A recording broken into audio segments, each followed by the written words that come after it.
Welcome to Study with Krish Vardhan.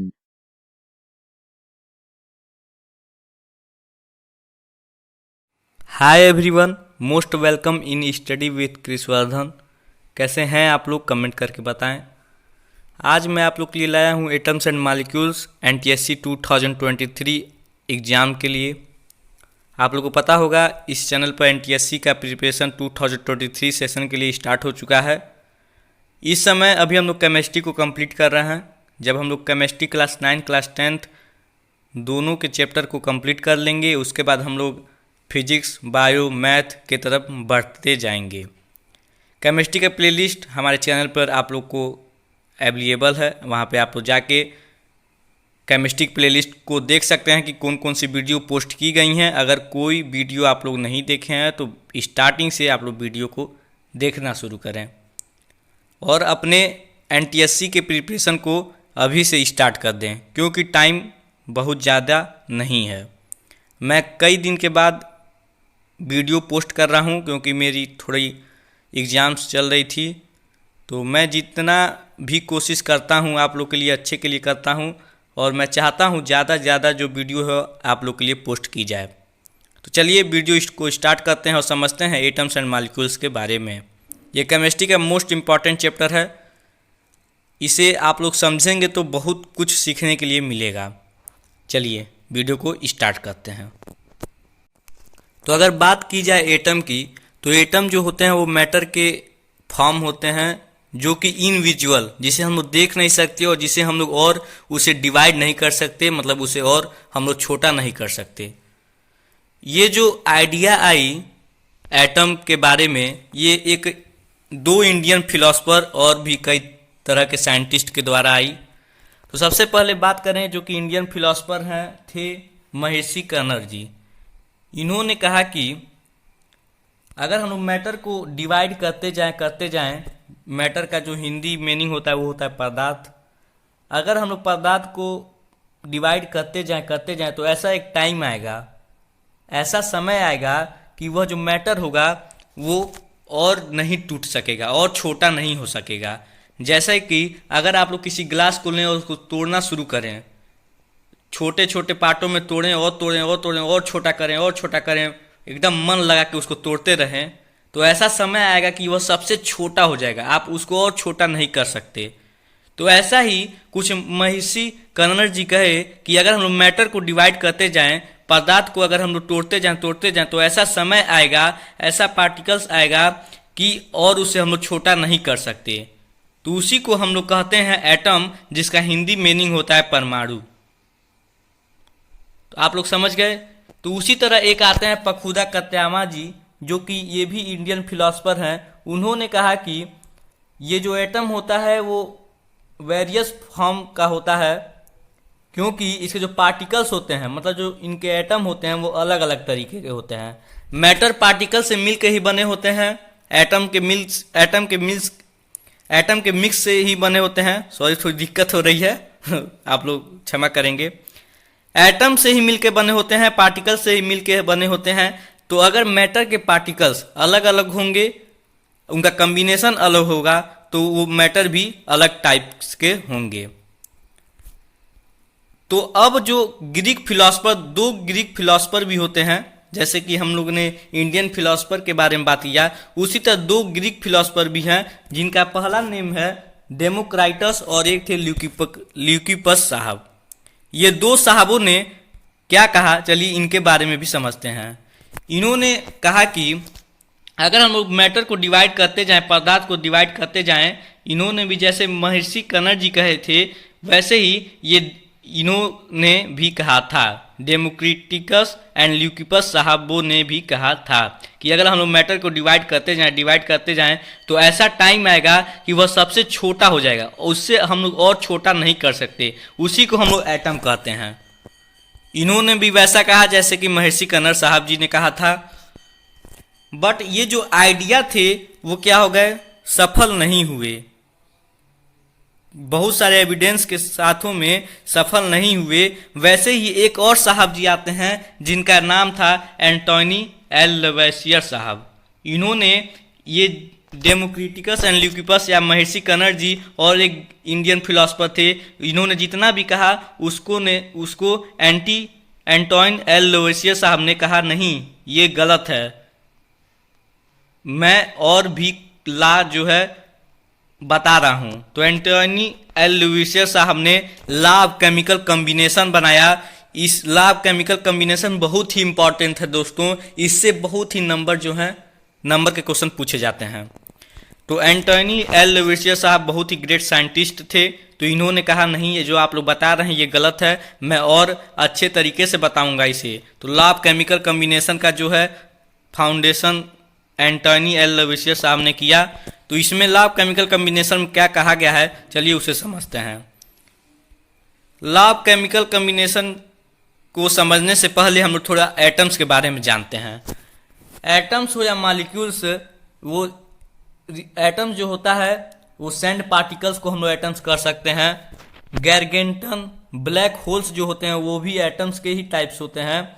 ये सब जितने भी फंडामेंटल यूनिट है मैटर के, ये सब क्या हैं, एटम्स हैं।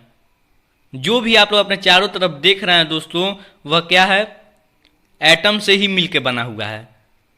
आप लोग अपने चारों तरफ कॉपी देखते होंगे, पेन देखते होंगे, ये सब जितने भी हैं ये एटम से मिलके ही बने हैं। अगर इनकी साइज की बात की जाए तो ये इनका 0.1 से लेके 0.5 तक के नैनोमीटर होते हैं। मतलब नैनोमीटर रेडियस का यूनिट होता है, रेडियस को नापने के काम आता है। तो नैनोमीटर 0.1 से लेके 0.5 नैनोमीटर इनका साइज होता है, इनका रेडियस का साइज होता है। तो सोच सकते हैं आप लोग कितने ये छोटे होते हैं। एटम्स का एक और डिफिनीशन है कि हम लोग एटम्स को बिल्डिंग ब्लॉक्स ऑफ मैटर भी कह सकते हैं। जैसे कि हम लोग कोई भी बिल्डिंग बनाते हैं तो एक ईंटे से बनाते हैं। सबसे छोटा जो यूनिट होता है, सबसे छोटा जो चीज़ होता है उस बिल्डिंग को खड़ा करने में ये एक ईंटा ही होता है। ईंटा से मिलकर क्या बन जाता है, बिल्डिंग बन जाता है। वैसे हम लोग कह सकते हैं जो एटम होते हैं, एटम से मिलकर ही क्या बनता है, मैटर बनता है। तो हम लोग एटम को बिल्डिंग ब्लॉक्स ऑफ मैटर भी कह सकते हैं। ये जो था एटम्स के डिफिनीशन थे। एटम्स को हम लोग क्या क्या कह सकते हैं, एटम्स के कुछ एग्जाम्पल हम लोग समझे, जो कि tiny sand particles, gargantuan, black holes, या जो भी आप लोग चारों तरफ अपने देख रहे हैं ये सब एटम से ही मिलकर बने हुए हैं। इनके साइज के बारे में हम लोगों ने बात किया, 0.1 से लेकर 0.5 तक के नैनोमीटर होते हैं इनके रेडियस के। चलिए आगे बढ़ते हैं वीडियो में। तो यहाँ पे एटॉमिक रेडियस, ये जो नैनोमीटर है दोस्तों, एटॉमिक रेडियस को मेजर करने के काम आता है। नैनोमीटर से एक यूनिट है जो कि 1 नैनोमीटर में 1/109 जो है मीटर होता है। समझ में आया? मतलब 1 मीटर में दोस्तों 109 नैनोमीटर होते हैं। यहाँ पे कुछ साइज दिए गए हैं। हाइड्रोजन के एटम की बात की जाए, हाइड्रोजन जिससे मिलकर क्या बना होता है, वाटर बना होता है। हाइड्रोजन और ऑक्सीजन से ही मिलकर क्या बना होता है, वाटर बना होता है। तो हाइड्रोजन के एटम की बात करें दोस्तों तो इनके जो साइज होते हैं 10⁻⁻10 नैनोमीटर होते हैं। वाटर के मॉलिक्यूल्स की बात करें तो इनका जो रेडियस का साइज होता है वो होता है 10⁻⁻9 नैनोमीटर। सॉरी यहाँ पे मीटर में है, रेडियस जो है यहाँ पे मीटर में है। यहाँ पे आप लोग देख सकते हैं ये मीटर में है। तो एटम ऑफ हाइड्रोजन की बात किया जाए तो 10⁻⁻10 मीटर है। वाटर के मॉलिक्यूल्स की बात किया जाता है तो इनका साइज जो है 10⁻⁻9 मीटर है। मॉलिक्यूल्स ऑफ हेमोग्लोबिन के मॉलिक्यूल्स की बात की जाए दोस्तों तो इनका जो रेडियस है वो 10⁻⁸ मीटर है। सैंड के ग्रेन्स की बात की जाए तो इनका जो रेडियस है वो है 10⁻⁻4 मीटर। चींटियों की बात की जाए, चींटियां जो होती हैं एंट की बात की जाए तो इनकी जो रेडियस है वो है 10⁻⁻2 मीटर। वाटर मेलन की जो सीड्स होती हैं इनके बारे में बात की जाए तो इनका जो रेडियस होता है वो होता है 10⁻⁻1 मीटर। चलिए नेक्स्ट चलते हैं। नेक्स्ट है, अब हम लोगों ने बात किया था लॉ ऑफ केमिकल कॉम्बिनेशंस के बारे में, जो कि एंटोनी एल लोवेसियस साहब के द्वारा बनाया गया है। इस लॉ ऑफ केमिकल कॉम्बिनेशन में 2 तरह के सेंटेंस दिए गए हैं। तो इनको जानने से पहले हम लोग कुछ और समझेंगे, जो कि है केमिकल रिएक्शंस। केमिकल रिएक्शंस क्या होते हैं दोस्तों? आप लोग फिजिकल चेंज और केमिकल चेंज पढ़े होंगे, फिजिकल रिएक्शन केमिकल रिएक्शन भी पढ़े होंगे। तो केमिकल रिएक्शन में क्या होता है, दो से ज्यादा मॉलिक्यूल्स जो हैं एक दूसरे से इंटरेक्ट होते हैं, अपने में रिएक्शन करते हैं और वह क्या करते हैं, एक नया कंपाउंड्स फॉर्म करते हैं, एक नई चीज बनाते हैं जिन्हें हम कहते हैं रिएक्टेंट्स। समझ में आया आप लोगों को? मतलब जो मॉलिक्यूल्स मिलकर क्या करते हैं, एक कंपाउंड्स को बनाते हैं, जो मॉलिक्यूल्स मिल के बनाते हैं उन्हें हम लोग रिएक्टेंट्स कहते हैं, और जो बनता है, जो रिएक्शंस के बाद जो न्यू कंपाउंड्स जो प्रोड्यूस होता है उसे हम लोग प्रोडक्ट कहते हैं। मतलब जो आप लोग का केमिकल रिएक्शन का जो खेला होता है वह दो चीज़ों से होता है, एक होता है रिएक्टेंट्स, एक होता है प्रोडक्ट। रिएक्टेंट्स मिलके क्या बनाते हैं, प्रोडक्ट बनाते हैं। तो ये केमिकल रिएक्शन के खेला को आप लोग समझ लीजिए और अपना खेला शुरू कीजिए समझ के। चलिए, in a chemical reaction a chemical change must occur which is generally observed with a physical change like precipitation, heat production, colour change etcetera.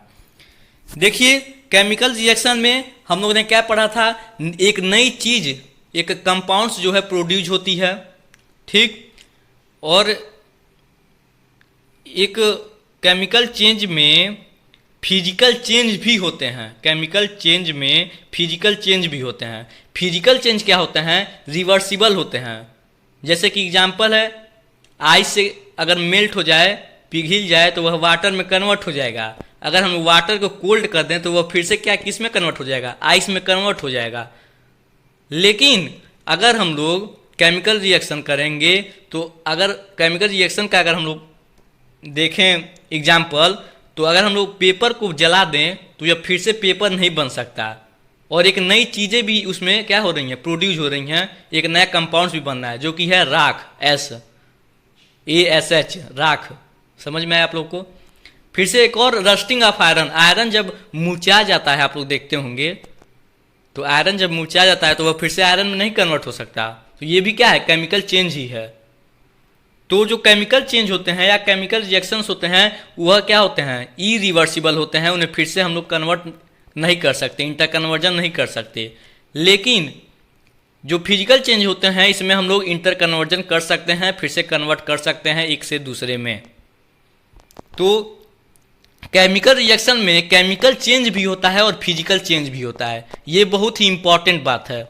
Chemical reaction में केमिकल चेंज भी होता है दोस्तों, और फिजिकल चेंज भी होता है। फिजिकल चेंज लाइक आप लोग देख सकते होंगे प्रिसिपिटेशन, पीपीटी, ये आप लोग क्लास 10th में पढ़ेंगे, पहला चैप्टर है केमिस्ट्री का। केमिकल रिएक्शन आप लोग पढ़ेंगे तब। प्रिसिपिटेशन मतलब पीपीटी एक इनसॉल्युबल जो है सब्सटेंस होता है, मतलब जो पिघलता नहीं है, जो घुलता नहीं है, वो ऐसा ही सब्सटेंस होता है जिसे हम लोग पीपीटी नाम दिए हैं। हीट प्रोडक्शन, हीट का जो है प्रोड्यूस होना, ये भी एक क्या है, फिजिकल चेंज ही है। कलर चेंज, अगर उस रिएक्शन में चेंज कलर का हो रहा है तो वो भी क्या है, फिजिकल चेंज ही है, ठीक। चेंज इन टेम्परेचर, टेम्परेचर में अगर कोई चेंज हो रही है वो भी क्या है, फिजिकल चेंज ही है। तो हम लोग ये कह सकते हैं केमिकल चेंज में फिजिकल चेंज भी होता है और केमिकल चेंज भी होता है। चलिए, अब हम लोग बात करेंगे लॉ ऑफ केमिकल कॉम्बिनेशन, जो कि एंटोनी एल लोवेसियस साहब जी ने हम लोगों को बताया है। तो इसमें मैंने आप लोगों को पहले ही कहा था कि इसमें दो तरह के सेंटेंस दिए गए हैं, इसमें भी दो तरह की बातें बताई गई हैं। एक है लॉ ऑफ कंजर्वेशन ऑफ मास और एक है लॉ ऑफ कांस्टेंट प्रोपोर्शंस। तो ये जो दो सेंटेंस, ये जो दो बातें बताई गई हैं लॉ ऑफ केमिकल कॉम्बिनेशन के अंदर, एक है लॉ ऑफ कंजर्वेशन ऑफ मास और एक है लॉ ऑफ कांस्टेंट प्रोपोर्शन। तो सबसे पहले लॉ ऑफ कंजर्वेशन ऑफ मास को समझते हैं।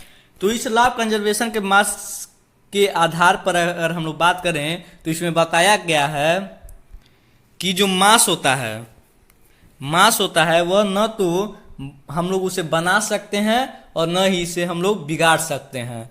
मतलब न तो हम लोग उसे बना सकते हैं और न ही उसे हम लोग नष्ट कर सकते हैं, डिस्ट्रॉय कर सकते हैं। मास जो होते हैं न तो उसे हम लोग बना सकते हैं, न तो उसे हम लोग बिगाड़ सकते हैं। तो हम लोग लॉ ऑफ कंजर्वेशन ऑफ मास से हम लोग ये सीखते हैं कि जो मास होते हैं न तो वह क्रिएट किए जा सकते हैं, न तो वह डिस्ट्रॉय किए जा सकते हैं केमिकल रिएक्शन में। ये कंजर्व होते हैं, मतलब ये न तो बनते हैं न तो बिगड़ते हैं, ये कंजर्व होते हैं, ये आके मिलते हैं, जुलते हैं। समझ में आया आप लोग को? जैसे एग्जाम्पल अगर मैं आप लोग को बात करूं, केमिकल रिएक्शन दो चीज़ों से खेला उसका होता है। दो मॉलिक्यूल्स या दो से ज़्यादा जब मॉलिक्यूल्स मिलते हैं तो एक कंपाउंड्स जो है फॉर्म करते हैं। तो ये जो दो से ज़्यादा मॉलिक्यूल जो मिलते हैं उन्हें हम लोग क्या कहते हैं? रिएक्टेंट्स कहते हैं। और जो फॉर्म होता है उसे हम लोग क्या कहते हैं? प्रोडक्ट कहते हैं। तो कहने का मतलब ये है, जब मॉलिक्यूल्स मिलेंगे, मतलब जो दो या दो से ज़्यादा सब्सटेंस कोई मिलेगा तो वह क्या करेगा? नया सब्सटेंस क्या करेगा? फॉर्म करेगा। तो जो रिएक्टेंट्स के साइड में, मतलब जो रिएक्टेंट्स के साइड में जो मास होगा, मतलब वह जो सब्सटेंस मिलाकर नया सब्सटेंस बनाया जा रहा है, तो जो सब्सटेंस मिलाया जा रहा है उसे तो हम रिएक्टेंट्स कह रहे हैं। तो रिएक्टेंट्स में जितना क्या होगा? मास होगा, उतना ही प्रोडक्ट में भी क्या होगा? मास होगा। तो हम लोग ने यहाँ पे क्या देखा? न तो मास को हम लोग बना सकते हैं, न तो बिगाड़ सकते हैं। यहाँ पे मैटर नहीं होगा, यहाँ पे मास होगा। समझ में आया? तो यहाँ पे आप लोग मास कर लेंगे, यहाँ पे मैटर नहीं होगा। यहाँ पे गलती हो गया है, मैटर नहीं होगा, मास होगा यहाँ पे। तो मास को न तो हम बना सकते हैं, न तो बिगाड़ सकते हैं। समझ में आया? मतलब हम लोग ने यहाँ पे ये देखा कि रिएक्टेंट्स के साइड में जितना मास था उतना ही प्रोडक्ट के साइड में ही रहेगा। मतलब जो नया सब्सटेंस बनेगा वह पूरे मॉलिक्यूल्स का मास से ही बनेगा। जो नया सब्सटेंस बनेगा उसमें भी मास क्या होंगे? इक्वल ही होंगे। चलिए, तो ये था आप लोग का लॉ ऑफ कंजर्वेशन ऑफ मास, जो कि एंटोनी एल लोवेसियस साहब ने दिया था, जो कि लॉ ऑफ केमिकल कॉम्बिनेशन के अंडर में आता है। अब लॉ ऑफ केमिकल कॉम्बिनेशन के अंडर में एक और सेंटेंस है जो कि है law of constant proportion. Law of constant proportion दोस्तों, इसमें क्या बताया गया है? इसमें बताया गया है अगर कोई भी कंपाउंड या कोई भी मॉलिक्यूल्स जो मिलते हैं और वह प्रोडक्ट बनाते हैं, वो नया कंपाउंड बनाते हैं, जो मिलते हैं, जो एलिमेंट्स जो कंबाइन होते हैं वह क्या होते हैं? वो फिक्स्ड रेशियो में होते हैं। वो फिक्स्ड रेशियो में क्या कहते हैं? मिलते हैं। ये नहीं है कि कोई ज़्यादा रहेगा कोई कम रहेगा। ज़्यादा कम होता है लेकिन वह फिक्स रेशियो में होते हैं। वह फिक्स रेशियो में ही मिलकर क्या बनाते हैं? नया कंपाउंड बनाते हैं।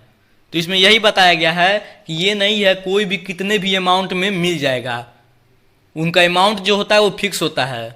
जैसे कि एग्जाम्पल में अगर हम लोग बात करें, अगर हम लोग वाटर को लें रिवर से या किसी भी ओशियन से, उनका ऑक्सीजन या हाइड्रोजन का जो रेशियो रहेगा, वाटर किससे मिलकर बने होते हैं? ऑक्सीजन और हाइड्रोजन से मिलकर क्या बनता है? वाटर। तो अगर वाटर की हम लोग बात करें, अगर हम लोग वाटर किसी आप लोग शुद्ध लें और कोई हो उसे आप लोग अशुद्ध लें, आप लोग अगर पानी नाली में से निकाल लें या पानी आप लोग एकदम अमृत में से ले आए, समझ में आया आप लोग को, या किसी नदी में से लाएं कोई पानी, या आप लोग अपने हैंडपाइप से जो है आप लोग पानी को निकालें, तो जो उनका वाटर का जो रेशियो होगा, वाटर किससे मिलकर बना होता है? हाइड्रोजन और ऑक्सीजन से। तो जो हाइड्रोजन और ऑक्सीजन का जो रेशियो होगा वो क्या होगा? सेम होगा। क्या होता है उनका रेशियो हाइड्रोजन और ऑक्सीजन का? जब वाटर मिलकर बनाता है तो हाइड्रोजन का रेशियो और ऑक्सीजन का रेशियो मैं आप लोग बता दूं, उनका जो रेशियो होता है वह होता है 1:8 होता है। क्या होता है? 1:8। मतलब हाइड्रोजन कितना रहेगा? 1 रहेगा और ऑक्सीजन कितना रहेगा? 8 रहेगा। तो जिनका जो रेशियो होता है वह होता है 1:8। समझ में आया? आप लोग कोई गंदा पानी ले लें या साफ ले लें, क्लीन वाटर ले लें, उनका जो रेशियो होगा हाइड्रोजन और ऑक्सीजन का वो सेम होगा। उनका जो अमाउंट होगा वो फिक्स रेशियो में होगा। तो इसमें यही कहा गया है लॉ ऑफ कांस्टेंट प्रोपोर्शन में कि अगर जो मॉलिक्यूल्स या जो सब्सटेंस मिलते हैं और नया कंपाउंड्स बनाते हैं, वो जो सब्सटेंस का जो रेशियो होता है, जो अमाउंट होता है वो फिक्स रेशियो होता है। फिक्स प्रोपोर्शन में ये क्या होते हैं? मिलते हैं। तभी ये क्या करते हैं? एक नया कंपाउंड एक सफलतापूर्वक, एक सक्सेसफुली एक बढ़िया कंपाउंड बनाते हैं। नहीं तो अगर हम लोग अमाउंट गड़बड़ कर दें तो कुछ और ही बन जाएगा, तो वाटर नहीं जहर हो जाएगा सब। वह समझ में आया आप लोग को? तो ये सब थोड़ी केमिस्ट्री में बातें समझनी पड़ती हैं, अगर ये नहीं समझेंगे तो जिंदगी गया, समझ जाइए। चलिए, तो आप हम लोग ने क्या देखा?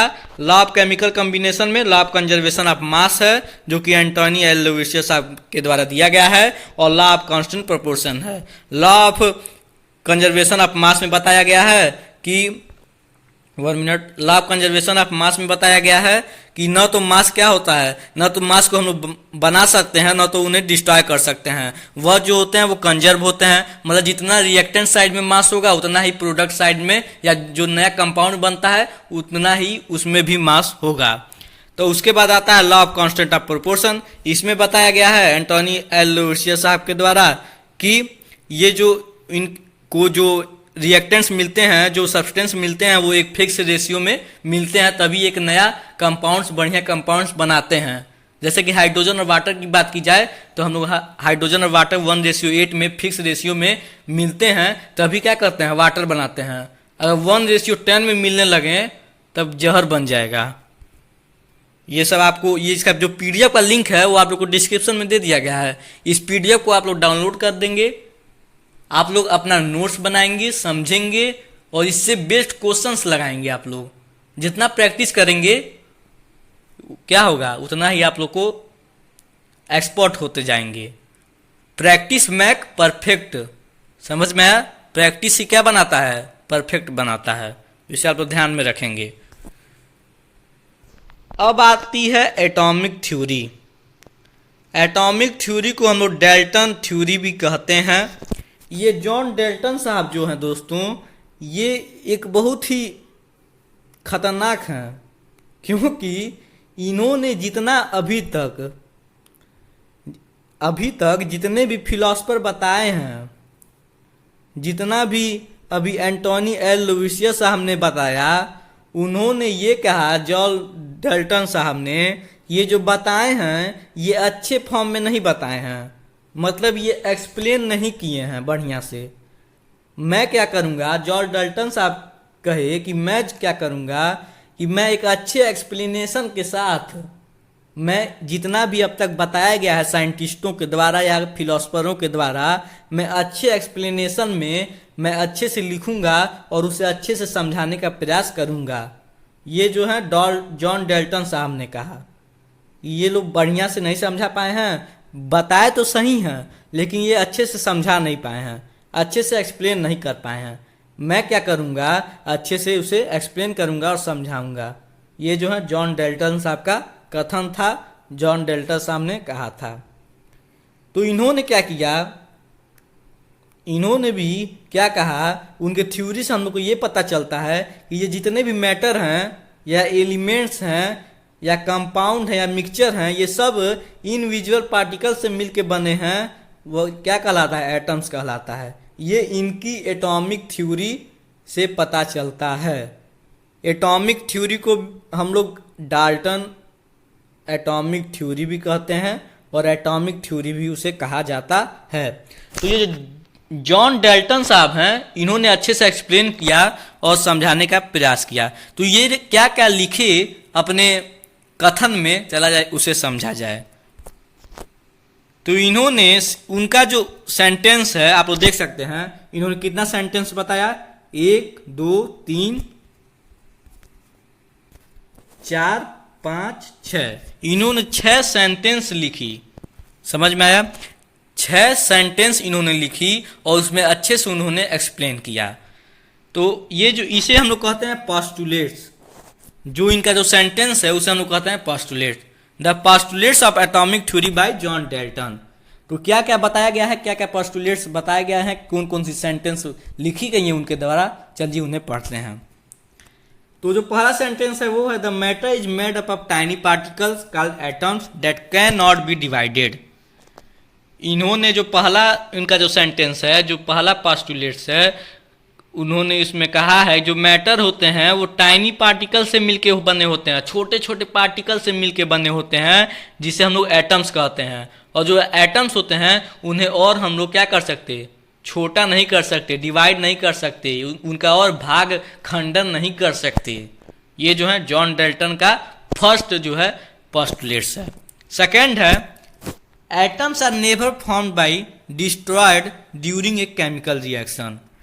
ये जो एटम्स होते हैं वह कभी भी क्या होते हैं, न तो बनते हैं और न तो डिस्ट्रॉय होते हैं, न तो नष्ट होते हैं न तो बनते हैं during chemical reaction. Chemical reaction के समय एटम्स न तो बनते हैं और न ही डिस्ट्रॉय होते हैं। थर्ड जो पोस्टुलेट्स है वो है atom of an element exhibit same nature, they have the same size, mass and character. तीसरा जो है बताया है कि जो एटम्स होते हैं, अगर एक एलिमेंट का कोई एटम है तो वह उसी एलिमेंट का क्या करेगा, प्रॉपर्टी शो करेगा, उसी एलिमेंट का नेचर शो करेगा, उसी एलिमेंट का साइज शो करेगा, उसी एलिमेंट का मास भी शो करेगा, उसी एलिमेंट का कैरेक्टर भी शो करेगा। मतलब जितना भी प्रॉपर्टी है वह वही शो करेगा। अगर कोई एलिमेंट है उसका हम लोगों ने एटम लिया तो वह एटम उसी एलिमेंट का प्रॉपर्टी शो करेगा। ये जो है इनका थर्ड पोस्टुलेट्स है। फोर्थ है थर्ड का अपोजिट। फोर्थ में बताया गया है अगर एटम्स अगर लिया गया है डिफरेंट एलिमेंट का, मतलब एटम्स लिया गया है और कोई डिफरेंट एलिमेंट का मतलब है, तो जो वह एटम्स होगा, एटम्स अगर हम लें किसी डिफरेंट एलिमेंट्स का तो वह जो एटम होगा वह same characteristic same property show नहीं करेगा। तो ये जो फोर्थ पोस्टुलेट्स है दोस्तों वह थर्ड पोस्टुलेट्स का अपोजिट है। पांचवा जो है वह है atoms form compounds by combining in a ratio of whole number. ये बहुत इंपॉर्टेंट है। एटम्स अगर जो हम लोगों ने सब्सटेंस देखा, मॉलिक्यूल्स देखा, एटम्स मिलकर क्या बनाते हैं, कंपाउंड्स बनाते हैं।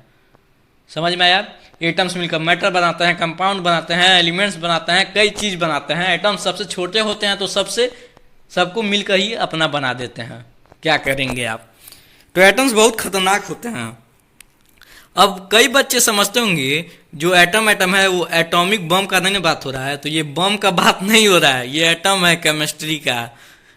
एटॉमिक बम भी केमिस्ट्री का ही है, एटॉमिक बम का यहाँ पे बात नहीं हो रहा है। लेकिन तो एटम्स कंपाउंड्स बनाते हैं, वह कंबाइन अगर होते हैं, मतलब वह जो मिक्स होते हैं, कंबाइन होते हैं, जब रिएक्शन करते हैं तो जो उनका रेशियो होता है दोस्तों वह होल नंबर में होता है। होल नंबर मतलब 0 से इनफाइनाइट क्या होता है, होल नंबर होता है। आप लोग मैथ पढ़ा होगा, तो वह होल नंबर में क्या होते हैं, उनका रेशियो होता है। ये नहीं है कि मान लीजिए हम लोगों ने अभी बात किया वाटर का, वाटर में हम लोगों ने देखा कि वाटर जो होता है वो ऑक्सीजन और हाइड्रोजन से मिलकर बना होता है। तो ऑक्सीजन और हाइड्रोजन से मिलकर अगर बना होता है तो ऑक्सीजन और हाइड्रोजन का जो रेशियो हम लोगों ने देखा वह कितना उसका रेशियो था, 1:8 था। समझ में आप लोग को? मतलब आप लोगों ने यहाँ पे देखा ऑक्सीजन और हाइड्रोजन का जो रेशियो है वह होल नंबर में है। होल नंबर मतलब 0 से इनफाइनाइट तक इन लोग का जो रेशियो है वो किस में है, होल नंबर में है। हम लोगों ने होल नंबर में देखा। ऐसा कभी नहीं होगा कि कोई एटम कोई कंपाउंड्स बना रहा है तो उनका जो रेशियो हो 3.5 हो, मतलब जो ऑक्सीजन हो वो 3.5 हो और हाइड्रोजन हो 5.5 हो। ऐसा कभी नहीं होगा। समझ में आया? तो वह क्या होंगे, जो उनका रेशियो होगा वह होल नंबर में होगा। ये नहीं कभी हो सकता कि वाटर का बनाना है तो ऑक्सीजन 5.5 में हो और हाइड्रोजन 3.5 में हो, या ऑक्सीजन 3 में हो और हाइड्रोजन 8.5 में हो। ऐसा कभी नहीं होगा। समझ में आया आप लोग को? तो जो उनका जो रेशियो होगा वह होल नंबर में होगा। 6 है एक compound contains a constant number and kinds of atom. जो कंपाउंड्स होते हैं वो एक कांस्टेंट नंबर और वह जो एटम्स होते हैं वह कॉन्टेंट्स मतलब लिए रहते हैं। जो उनका कंपाउंड्स होता है वह कांस्टेंट नंबर होता है और उनके जो आइटम्स होते हैं वो कांस्टेंट होते हैं। उनके जो काइंड्स ऑफ एटम्स होते हैं वो कांस्टेंट होते हैं और जो उनका काइंड्स ऑफ एटम्स होगा वो क्या होगा, सेम होगा। अगर कंपाउंड कोई बन रहा है तो वह क्या होगा, सेम हो, काइंड्स ऑफ एटम्स और कांस्टेंट नंबर से ही मिलके बना होगा। मतलब जो उनके काइंड्स ऑफ एटम्स होंगे वो एक सेम भी हो सकते हैं और डिफरेंट भी हो सकते हैं, और जो उनका कांस्टेंट नंबर होगा वह कांस्टेंट उनका नंबर होना चाहिए, वेरिएबल्स नहीं होना चाहिए। कहने का ये मतलब है। तो ये जो था 6 पोस्टुलेट्स किसके द्वारा दिया गया था? जॉन डाल्टन साहब के द्वारा। अब बात तो ये हो गई कि हम लोगों ने मन लगा के पूरे 6 सेंटेंस को पढ़ लिया। पढ़ना बस काम नहीं है, इसे अच्छे से समझना भी कार्य है। और इससे के नंबर के बारे में बात किया जाए तो इससे इतने क्वेश्चन बनते हैं ये 6 सेंटेंस में कि मैं आप लोग क्या बताऊं। अब ये 6 सेंटेंस देखने में बहुत ईजी हैं, लेकिन इससे क्वेश्चन इतना बनते हैं दोस्तों, तो इसीलिए हर एक शब्द को, हर एक अर्थ को, इस सेंटेंस के हर एक अर्थ को समझना बहुत ही जरूरी है दोस्तों। इससे क्वेश्चन जो होते हैं बहुत ही ज़्यादा पूछे जाते हैं, बहुत ये इंपॉर्टेंट है जॉन डाल्टन एटॉमिक थ्योरी। तो ये साइंटिस्ट जो थे, फिलोसफर जो थे, आते थे फिर से कहते थे नहीं ये इन्होंने गलत बताया, गलत नहीं बताए भी रहते थे तो वो कहते थे नहीं इन्होंने अच्छे तरीके से नहीं बताया, मैं अच्छे तरीके से बताऊंगा। अब कहानी कहाँ से शुरू होता है, चलिए बात करते हैं। सबसे पहले आते हैं महर्षि कनर जी और पखुदा कत्यामा जी, जो कि इंडियन फिलोसफर हैं। उसके बाद फिर ग्रीक फिलोसफर आते हैं जो कि हैं डेमोक्रिटस एंड ल्यूकिपस। इन्होंने भी अपना अपना बयान देना शुरू किया। उसके बाद आते हैं एंटोनी एल लवोसियर साहब, इन्होंने भी अपना ज्ञान दिया। इन्होंने अच्छा ज्ञान दिया। इन्होंने 2 लॉ ऑफ केमिकल कॉम्बिनेशन को बताया, जो कि एक था लॉ ऑफ कंजर्वेशन ऑफ मास और एक था लॉ ऑफ कांस्टेंट प्रोपोर्शन। इन्होंने अच्छा बताया। तो फिर से आ जाते हैं एक जॉन डाल्टन साहब, ये कहते हैं नहीं इन लोगों ने जितना भी बताया है ये सही बताया है, लेकिन इन्होंने जो है एक अच्छे तरीके से आप लोग को समझा नहीं पाया है। मैं अच्छे तरीके से आप लोग को समझाऊंगा और मैं एक एटॉमिक थ्योरी जा रहा हूं बनाने जो आप लोग को बहुत ही अच्छे तरीके से समझ में आएगी। तो ये आते हैं, ये अपना ज्ञान देते हैं। तो ऐसे ही ज्ञान होता है। उसके बाद जॉन डाल्टन साहब अच्छे तरीके से समझाने में सफल होते हैं। अच्छे तरीके से हम लोग को समझ में आया ना आप लोग को, तो मतलब इनका जो है पोस्टुलेट सफल हो गया, अच्छे तरीके से हम लोग समझ में आया। और ये जो था आप लोग का जो लॉ ऑफ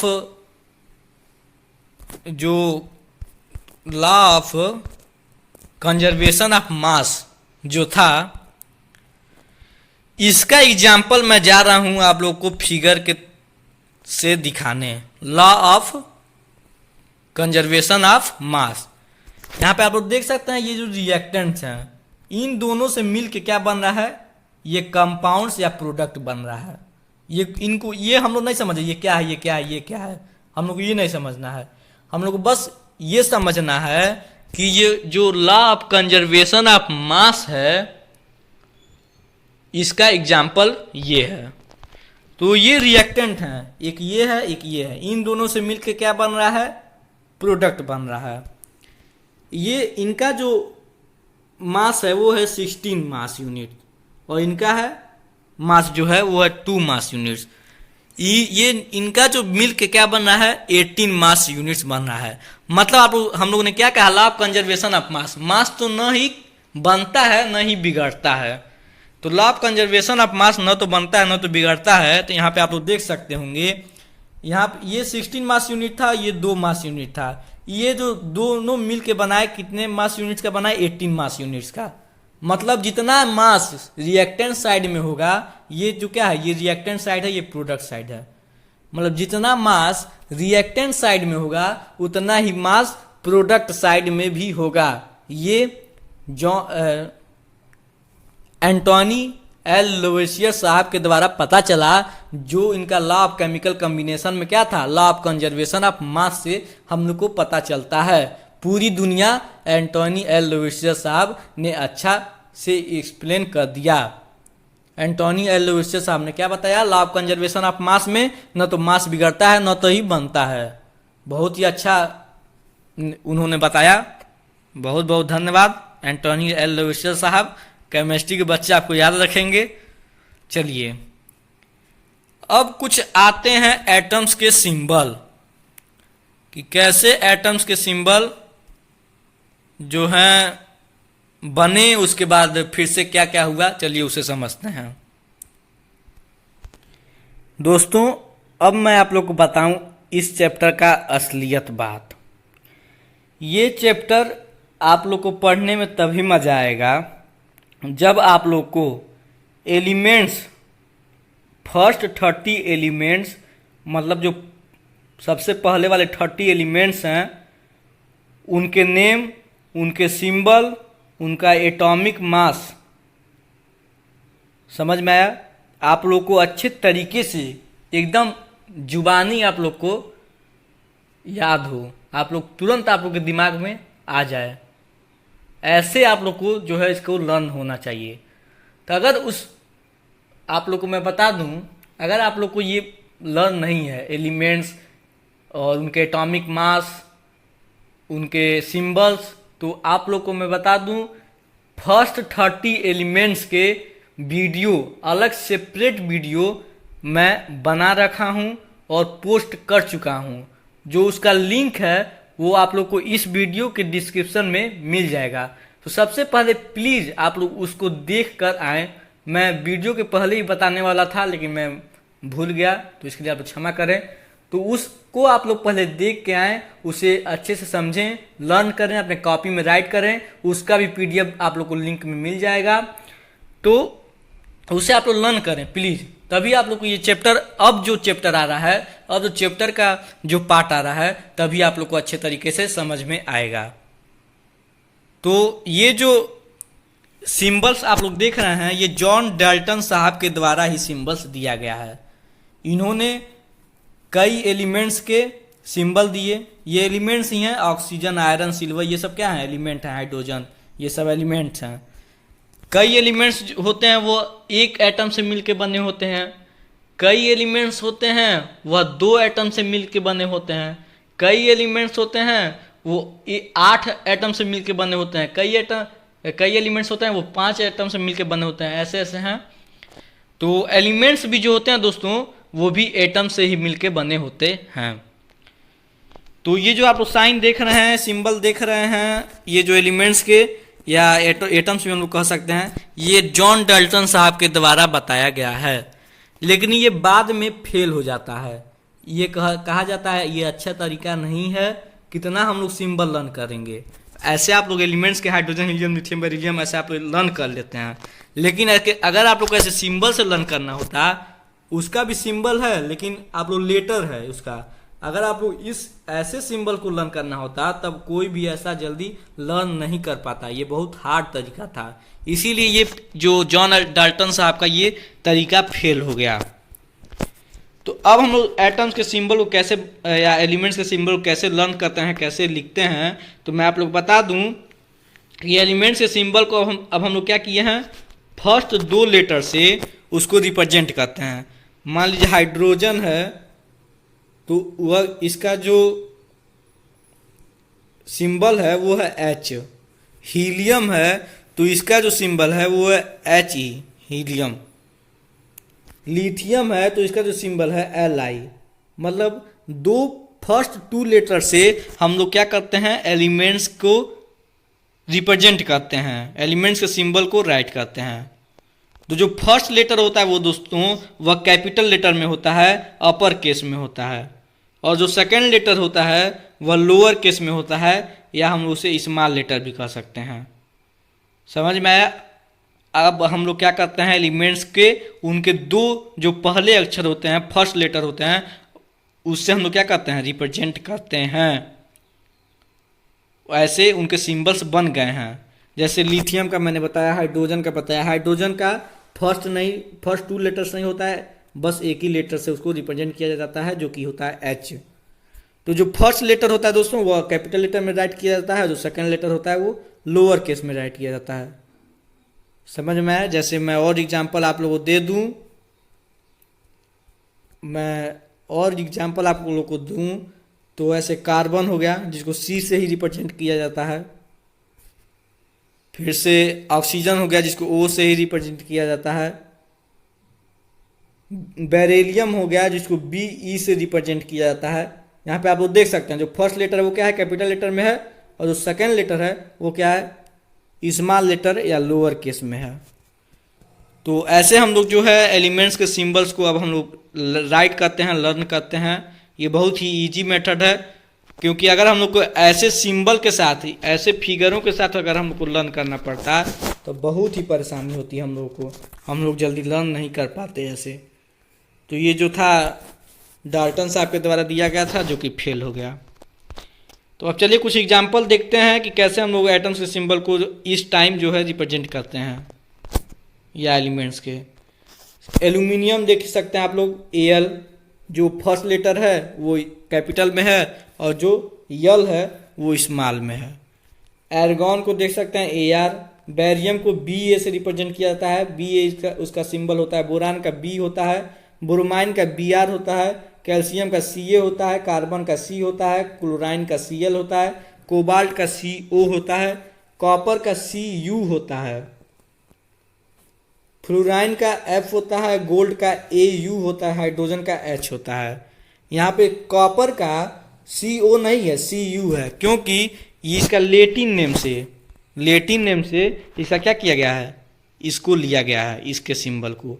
आयोडाइन का आई से होता है, हाइड्रोजन का एच से होता है, गोल्ड का ए यू से होता है, आयरन का एफ ई से होता है। आयरन का देख सकते हैं इसका फर्स्ट 2 लेटर्स नहीं लिया गया है, क्योंकि आयरन का लेटिन नेम होता है फेरस, तो उसके फेरस लेटिन नेम से ही इसका सिंबल लिया गया है। कई जो एलिमेंट्स हैं उनके लेटिन नेम से सिंबल्स लिया गया है। तो आप लोग देख सकते हैं लेड का पीबी से लिया गया है, क्योंकि इनके लैटिन नेम से लिया गया है लेड का। मैग्नीशियम का Mg होता है, नियॉन का Ne होता है, नाइट्रोजन का N होता है, ऑक्सीजन का O होता है, पोटेशियम का K होता है, पोटेशियम का भी उसके लैटिन नेम से ही लिया गया है K। सिलिकॉन का Si होता है, सिल्वर का Ag होता है, सोडियम का Na होता है, सल्फर का S होता है, यूरेनियम का U होता है और जिंक का Zn होता है। तो आप लोग इसको अच्छे से देख लेंगे, क्योंकि आप लोग को अब प्रैक्टिस में लाना है और आप लोग को बिना हिचके हुए ये सब आप लोग को पता होना चाहिए।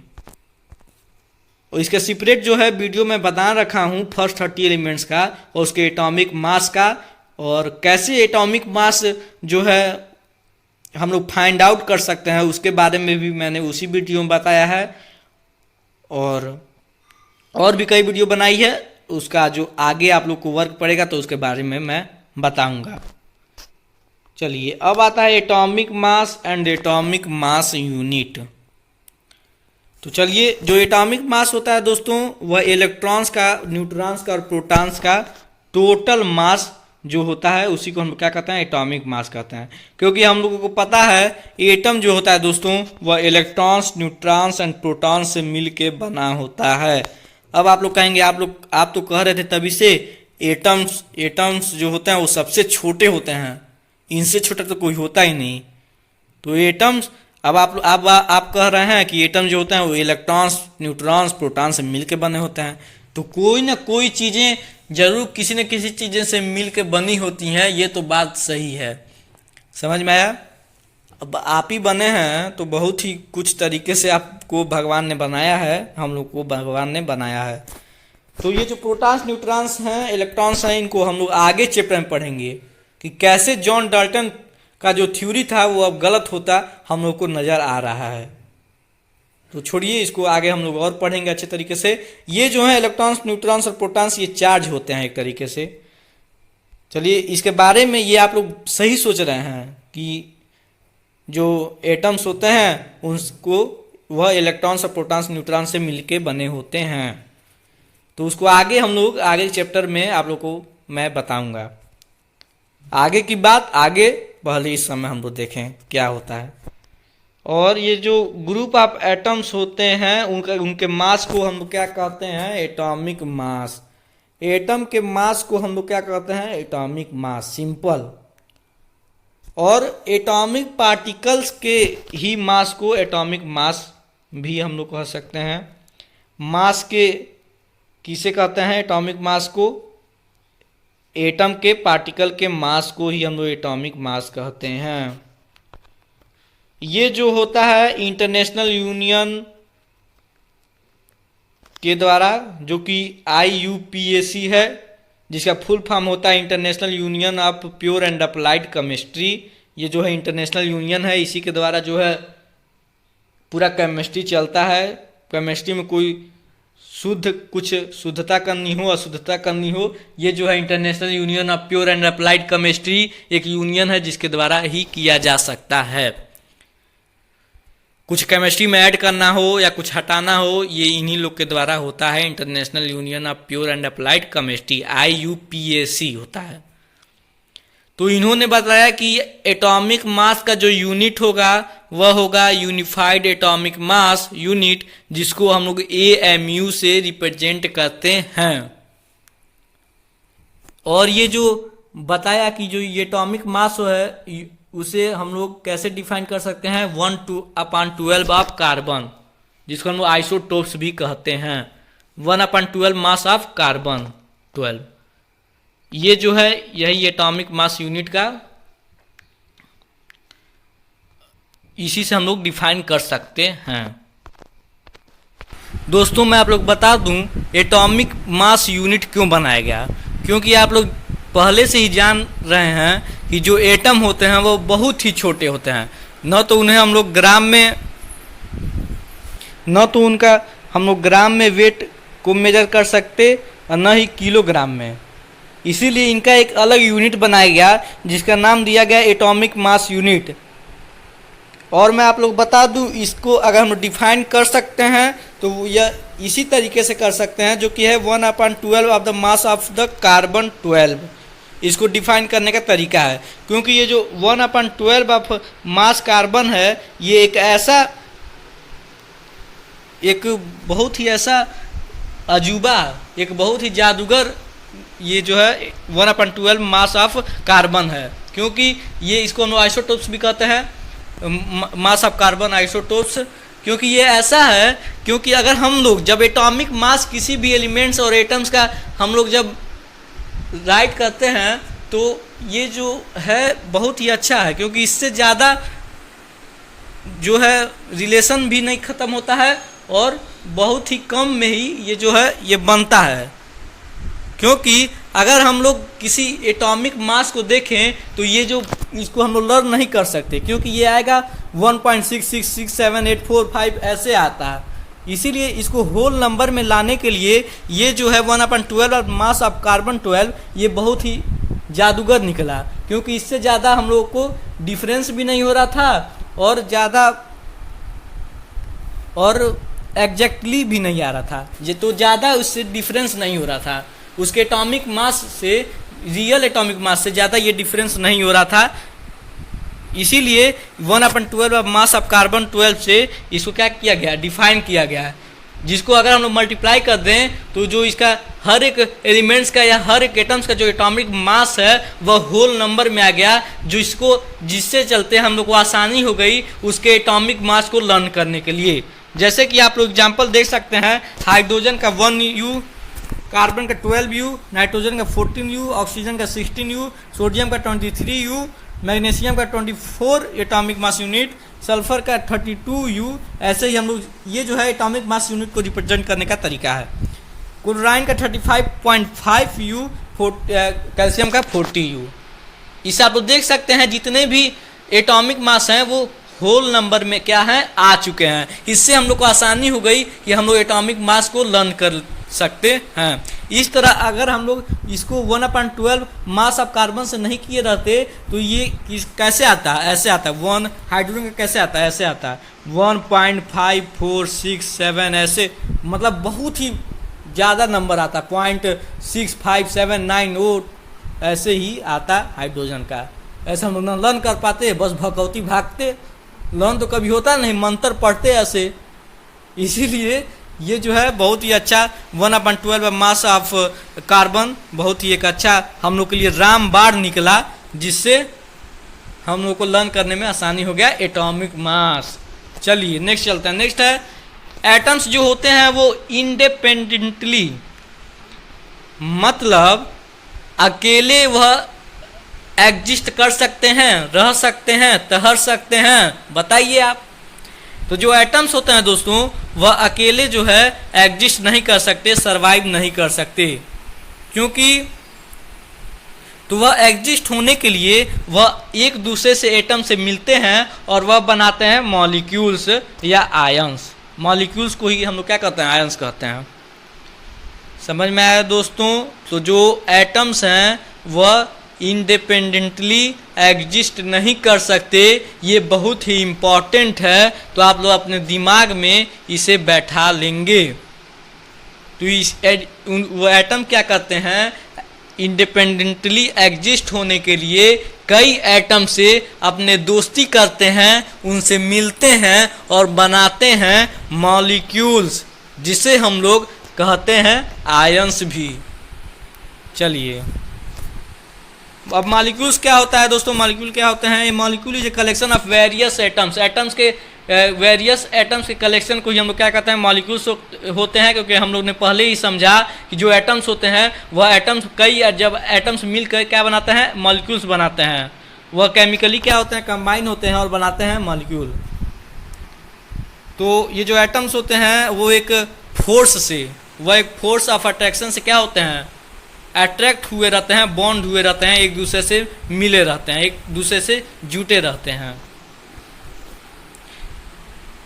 तो दोस्तों मैं आप लोग बता दूं, जो मॉलिक्यूल्स होते हैं वह मॉलिक्यूल्स दो तरीके के होते हैं। एक होता है atoms of the same element, जिसको हम लोग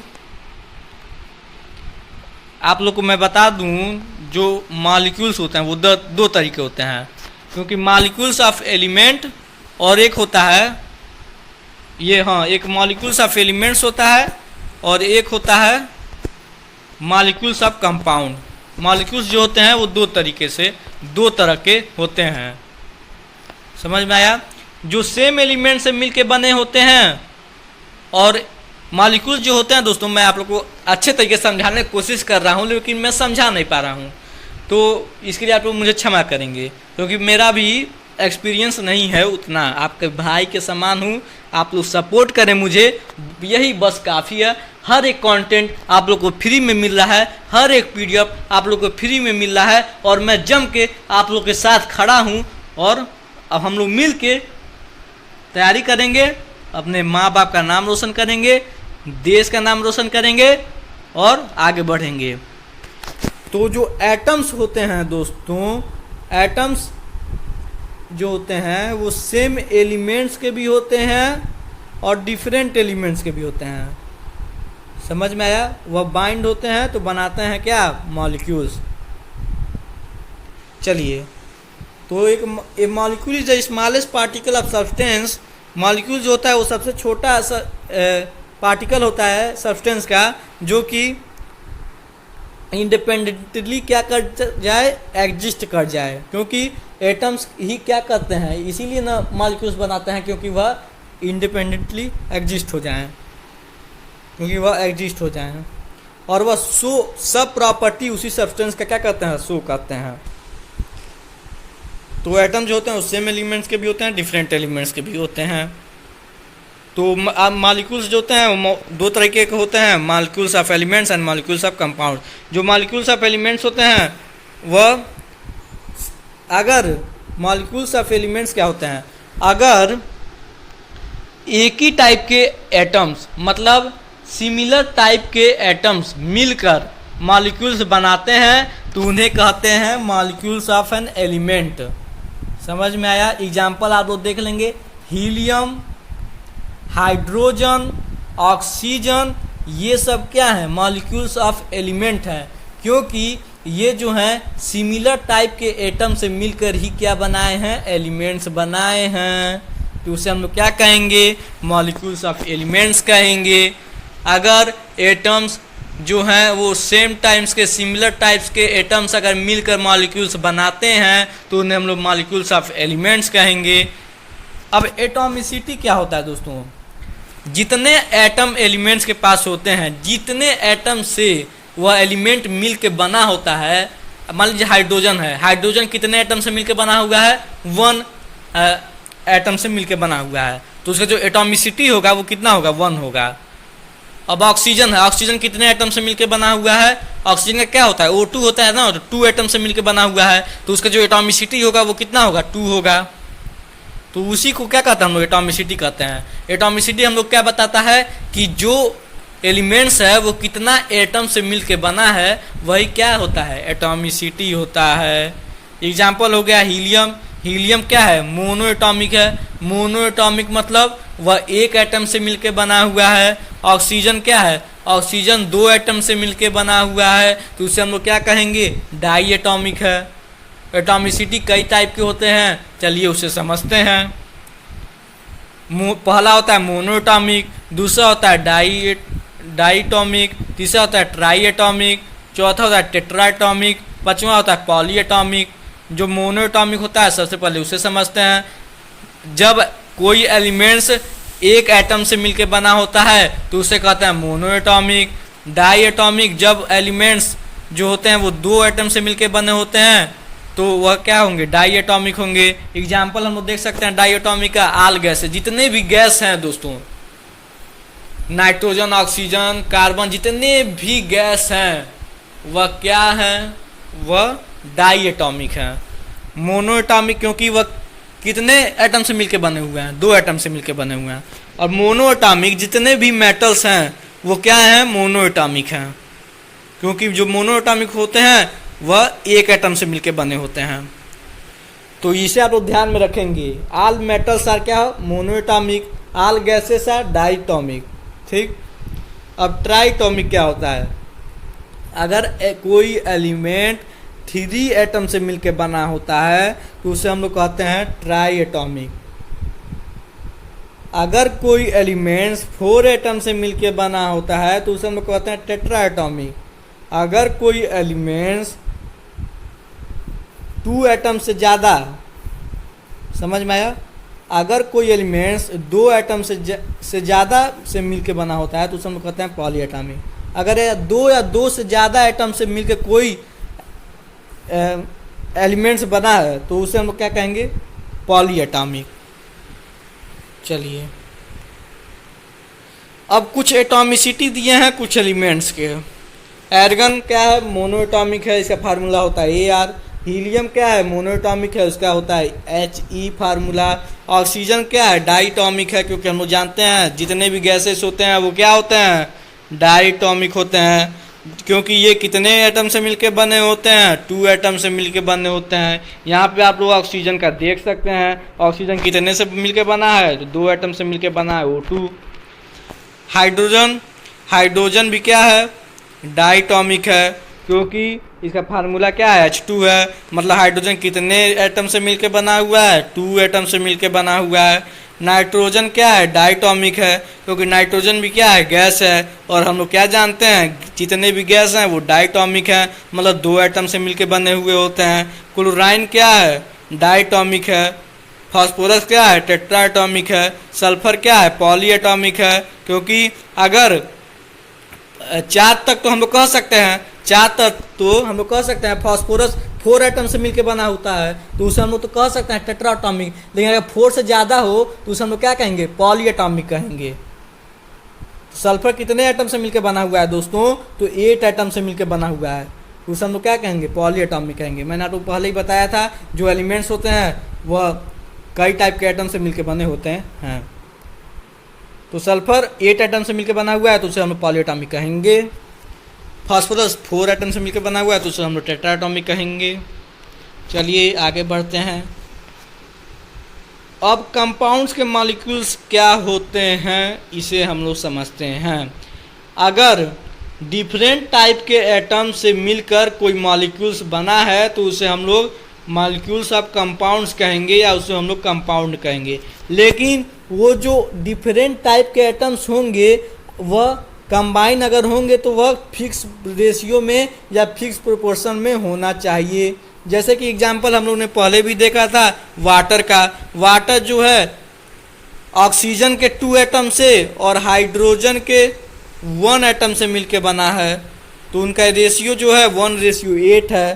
तो जो इसी तरह क्या कह रहा है, अगर 2 या 2 से अगर डिफरेंट टाइप के एटम से अगर कोई मॉलिक्यूल्स बना है तो उसे हम लोग मॉलिक्यूल्स ऑफ कंपाउंड्स कहेंगे, लेकिन उनका जो कम्बिनेशन होता चाहिए वह एक फिक्स रेशियो में होना चाहिए।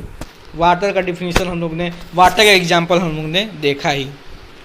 चलिए नेक्स्ट चलते हैं। कुछ यहाँ पे एग्जांपल दिए गए हैं मॉलिक्यूल्स ऑफ सम कंपाउंड्स के। यहाँ पे कंपाउंड है, कंपाउंड्स के नेम दिए गए हैं।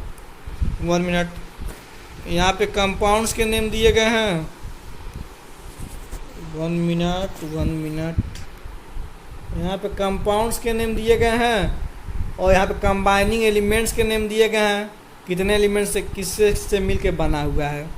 चलिए, कंपाउंड पहला है H2O। ये किससे किससे मिल के बना हुआ है? वाटर किससे किससे मिल के बना होता है? हाइड्रोजन और ऑक्सीजन से। हाइड्रोजन, नंबर ऑफ एटम्स कितने होते हैं हर एक एलिमेंट्स के? हाइड्रोजन के 2 एलिमेंट्स और ऑक्सीजन के एक एटम से मिल के क्या बना है? H2O बना है। क्योंकि आप लोग देख सकते हैं H के पास कितना एटम है? 2 एटम है। तो हाइड्रोजन कितना एटम है? 2 एटम है। चलिए नेक्स्ट चलता है अमोनिया। अमोनिया का जो फार्मूला होता है दोस्तों NH3। ये किससे किससे मिलकर बना हुआ है? नाइट्रोजन और हाइड्रोजन से मिलकर क्या बनता है? अमोनिया बनता है। तो नाइट्रोजन का 1 एटम और हाइड्रोजन का 3 एटम से मिलकर क्या बना है? अमोनिया बना है। कार्बन डाइऑक्साइड देखते हैं CO2। CO2 का अगर हम लोग देखें तो वह कार्बन से मिलकर बना होता है और ऑक्सीजन से मिलकर बना होता है। कार्बन और ऑक्सीजन जब रिएक्शन करते हैं तो क्या बनता है? कार्बन डाइऑक्साइड बनता है। तो कार्बन का 1 एटम है और ऑक्सीजन का 2 एटम से मिलकर क्या बना है? कार्बन डाइऑक्साइड बना है। अब हम लोग देखेंगे हाइड्रोक्लोरिक एसिड। हाइड्रोक्लोरिक एसिड किससे किससे मिलकर बना है? हाइड्रोजन से मिलकर बना है और क्लोराइन से मिलकर बना है। तो यहाँ पे आप लोग देख सकते हैं हाइड्रोजन का 1 एटम और क्लोराइन का 1 एटम से मिलकर क्या बना है? हाइड्रोक्लोरिक एसिड बना है। नाइट्रिक एसिड का देखेंगे जिसका फार्मूला होता है HNO3। ये किससे किससे मिलकर बना होता है? हाइड्रोजन से, नाइट्रोजन से और ऑक्सीजन से क्या मिलकर बना है? HNO3 मतलब नाइट्रिक एसिड। हाइड्रोजन का 1 एटम, नाइट्रोजन का 1 एटम और ऑक्सीजन का 1 एटम मतलब तीनों के 1 एटम से मिलकर क्या बना है? Nitric acid HNO3। Sorry oxygen का 3 एटम, यहाँ पे O3 है तो मतलब ऑक्सीजन का 3 एटम से मिलकर क्या बना है? Nitric acid. अब हम लोग देखेंगे सल्फ्यूरिक एसिड। सल्फ्यूरिक एसिड का फार्मूला होता है दोस्तों H2SO4, जो कि हाइड्रोजन से मिलकर बना है, सल्फर से मिलकर बना है और ऑक्सीजन से मिलकर क्या बना है? Sulphuric acid. हाइड्रोजन का 2 एटम, सल्फर का 1 एटम और ऑक्सीजन का 4 एटम से मिलकर ही क्या बना है? Hydrochloric acid. I hope you can understand this chapter easily. अगर आप लोग नहीं समझ पाए तो कमेंट करें और बताएं, मैं आपको और अच्छे तरीके से समझाऊंगा। फिर से एक नया वीडियो बनाऊंगा। समझ में आया? आप लोग खुशी है तो हमारी भी खुशी है। जब हम लोग सक्सेस होंगे तभी पढ़ने का ये मतलब है, तभी आप लोग इस वीडियो को देख सकते हैं। जब आप लोग समझ में नहीं आया तो इस वीडियो को देखने का फायदा क्या है? I hope you can understand easily way. चलिए अब आता है आयंस। आयंस क्या होता है? हम लोग जानते हैं कंपाउंड्स मेटल्स हैं या नॉन मेटल्स, उनके पास एक चार्ज होता है। हर एक मेटल्स या नॉन मेटल्स या एलिमेंट्स के पास हर एक चार्ज होता है, हर एक चार्ज होता है जिसको हम लोग आयंस कहते हैं। आयंस जो है वो पॉजिटिव भी चार्ज होता है या निगेटिव चार्ज होता है। तो किनके पास पॉजिटिव चार्ज है, किनके पास निगेटिव चार्ज है, वो कैसे पता चलेगा? चलिए आगे बढ़ते हैं। तो जो निगेटिवली चार्ज होता है, मतलब जो आयन का निगेटिव चार्ज होता है उसे हम लोग कहते हैं एनायन, और जो पॉजिटिव चार्ज होता है आयन का उसे हम लोग कहेंगे कैटायन। समझ में आया? इस 2 मीनिंग को आप लोग समझ पा रहे हैं। चलिए, there can be single charge atom is an ion or there may be group of charge atom is an ion that have net charge of the compound। समझ में आया आप लोग को? सिंगल चार्ज एटम हो या कंपाउंड चार्ज एटम हो, उनके पास जो होगा कंपाउंड का नेट चार्ज होगा। अगर कोई ग्रुप ऑफ एटम्स कोई चार्ज कैरी कर रहा है उन कंपाउंड में तो उसे हम लोग क्या कहेंगे? पॉली एटॉमिक आयन कहेंगे। अगर कोई एटम्स का ग्रुप चार्ज कैरी कर रहा है किसी कंपाउंड में तो उसे हम लोग क्या कहेंगे? पॉली एटॉमिक आयन कहेंगे। चलिए नेक्स्ट चलते हैं। नेक्स्ट है केमिकल फार्मूला। कैसे हम लोग केमिकल फार्मूला को राइट कर सकते हैं? तो मैं आप लोग को बता दूं, अगर किसी भी केमिकल फार्मूला को आप लोग को राइट करना है, केमिकल फार्मूला हम लोग को ईजिली वे में हम लोग को समझाता है। क्या समझाता है दोस्तों? हम लोग को लिखना है कि hydrogen reaction with water from H2O या hydrogen reaction with oxygen from H2O या वाटर, तो हम लोग को ऐसे वर्ड में सेंटेंस में लिखना पड़ेगा दोस्तों। या कोई भी हम लोग ये कर दें H2SO4 सल्फ्यूरिक एसिड अगर हम लोग को फॉर्म करना है तो ऐसे फार्मूला हम लोग को पता रहेगा, नहीं तो हम लोग ऐसे सल्फ्यूरिक एसिड लिखेंगे वर्ड में लिखेंगे, ऐसे हम लोग फार्मूला पता रहेगा तो हम लोग शॉर्टेस्ट में इजली वे में और हम लोग अच्छे से समझा पाएंगे किसी को। तो ये है केमिकल फार्मूला का बहुत ही बड़ा एडवांटेज। तो हम लोग कैसे केमिकल फार्मूला को राइट कर सकते हैं, तो मैं आप लोग बता दूं, अगर आप लोग किसी भी केमिकल फार्मूला को राइट करना है तो आप लोग को सबसे पहले एलिमेंट्स के सिंबल्स को पता होना चाहिए, उस एलिमेंट्स के सिंबल को पता होना चाहिए और उनका वैलेंसी पता होना चाहिए। वैलेंसी क्या होता है हम लोग आगे समझेंगे, लेकिन वैलेंसी किस तरह हम लोग फाइंड आउट कर सकते हैं, वैलेंसी हम लोग कैसे फाइंड आउट कर सकते हैं, उसका वीडियो मैंने सेपरेट बनाया है। उसका लिंक जो है आप लोग को इस वीडियो के डिस्क्रिप्शन में उसका लिंक मिल जाएगा। थोड़ा हचपचाव हो रही है दोस्तों, गर्मी के दिन है तो प्लीज़ यार प्लीज़ क्षमा करना इसके लिए, क्योंकि मेरे पास ज़्यादा एक्सपीरियंस नहीं है, अभी शुरू किया हूँ। सो प्लीज़ दोस्तों मैं आप लोग बता दूं, तो वैलेंसी के बारे में बात हो रही थी। वैलेंसी हम लोग कैसे फाइंड आउट करते हैं इसके लिए एक सेपरेट वीडियो मैंने बनाया है। उस वीडियो का लिंक जो है इस वीडियो के लिंक के डिस्क्रिप्शन में मिल जाएगा, इस वीडियो के डिस्क्रिप्शन में मिल जाएगा उसका लिंक। तो मैंने क्यों नहीं बताया इसी वीडियो में, मैं चाहता तो वैलेंसी बता देता, क्या होता बहुत ही वीडियो जो है लॉन्ग हो जाती, आप लोग को पढ़ने में भी उतना मन नहीं लगता तब।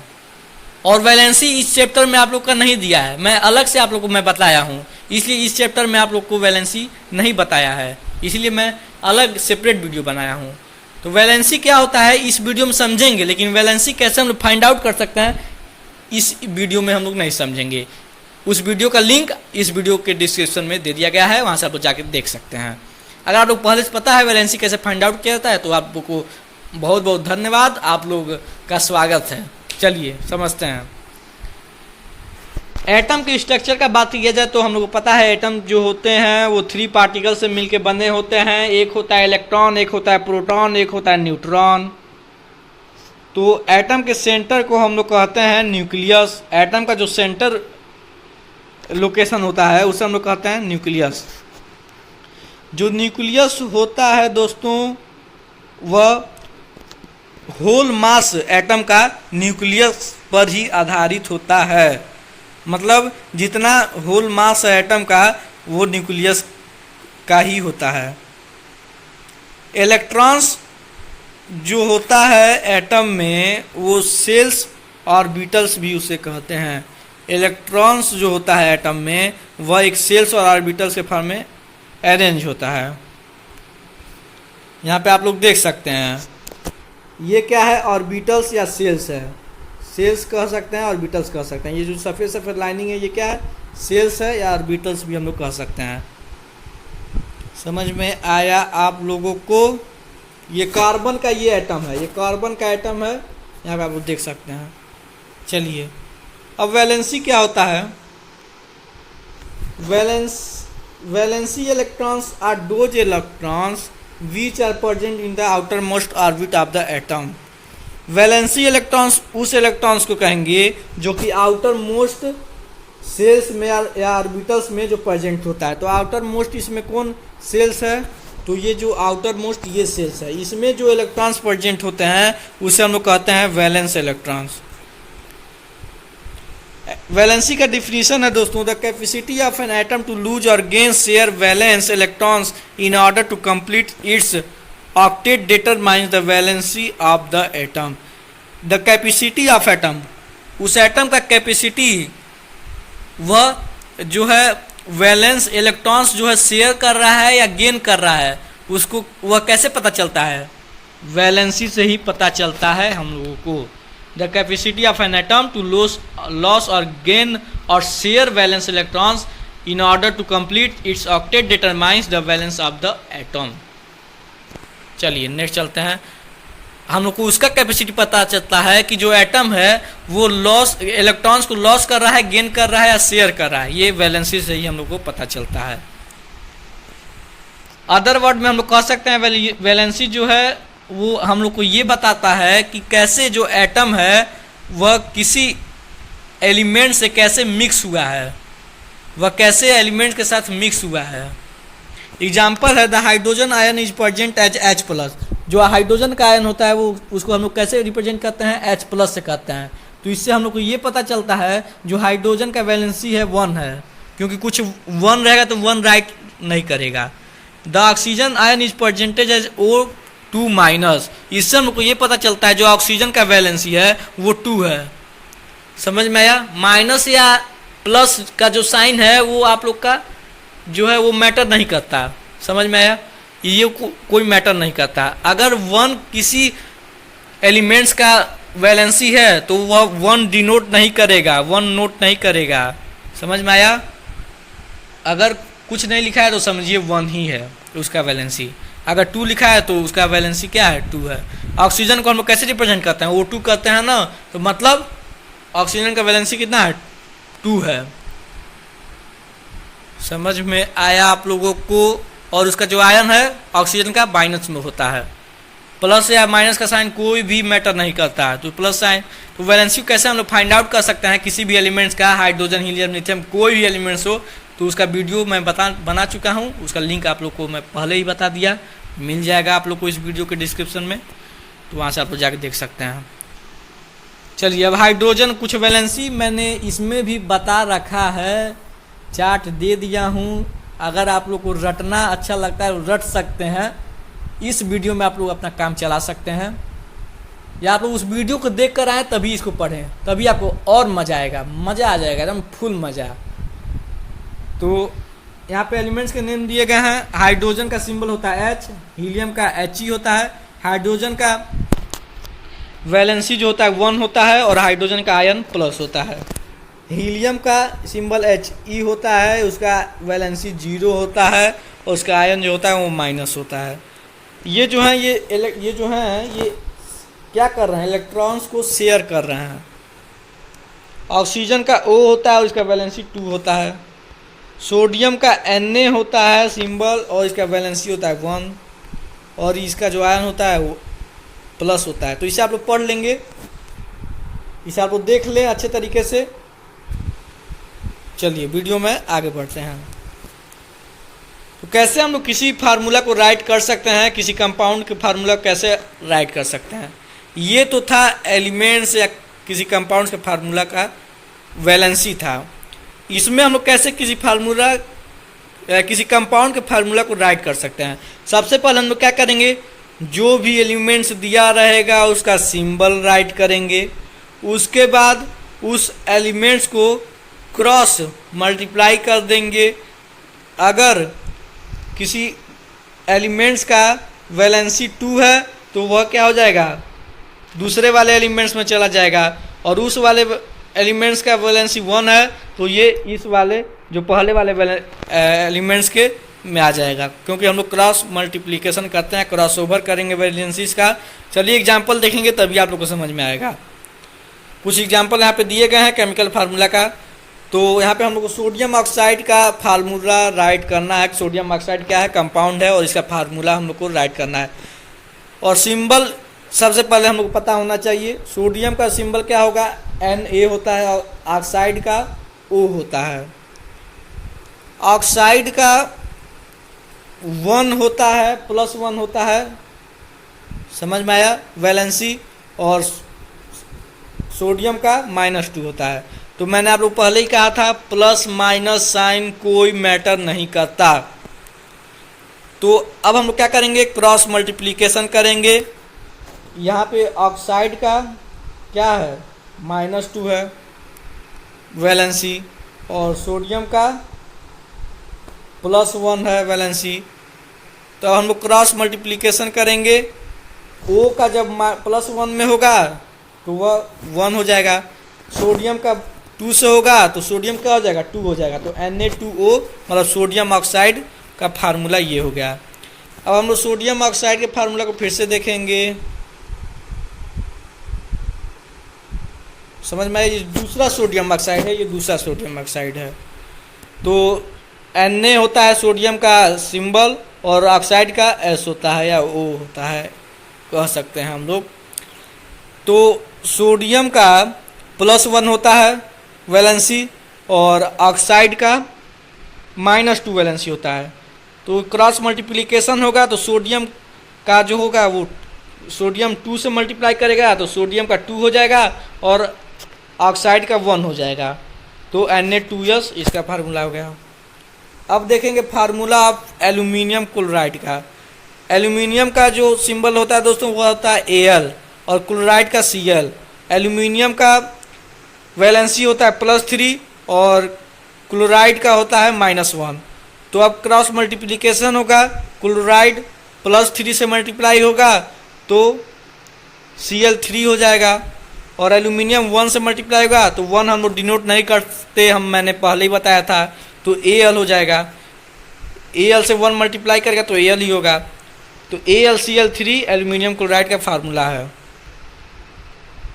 सबसे पहले इस वाले को देखेंगे, इस वाले को नहीं देखेंगे। सबसे पहले Al को देखेंगे, जो पहले राइट होता है उसे हम लोग देखेंगे। जो पहले है एल्यूमिनियम पहले है ना, तो उससे हम लोग पहले राइट करेंगे, पहले Cl को नहीं करेंगे फार्मूला में, ऐसे गलत हो जाएगा। तो अब देखेंगे मैग्नीशियम हाइड्रोक्साइड का। मैग्नीशियम का सिंबल जो होता है दोस्तों होता है Mg और हाइड्रोक्साइड का OH होता है।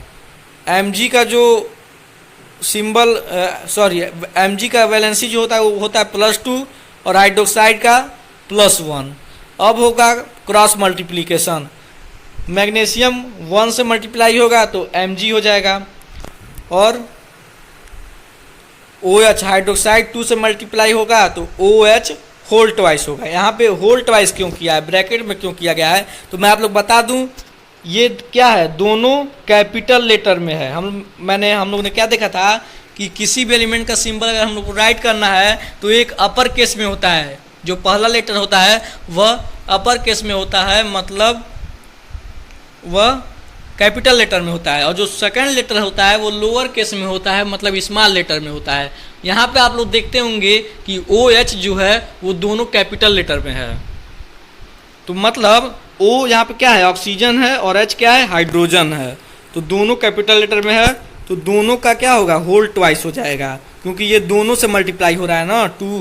टू क्या हो रहा है, OH मतलब ऑक्सीजन से मल्टीप्लाई हो जाए और हाइड्रोजन से मल्टीप्लाई होता है। ऑक्सीजन और हाइड्रोजन जब कॉम्बिनेशन होता है तो हाइड्रोक्साइड होता है, समझ में आया। तो क्या होता है फॉर्म, हाइड्रोक्साइड। तो OH जो 2 जो है वो OH दोनों से मतलब ऑक्सीजन और हाइड्रोजन से दोनों से मल्टीप्लाई हो रहा है, इसीलिए इसका होल ट्वाइस करेंगे, OH का होल ट्वाइस। तो ऐसे हम लोग क्या करते हैं, केमिकल फार्मूला राइट करते हैं।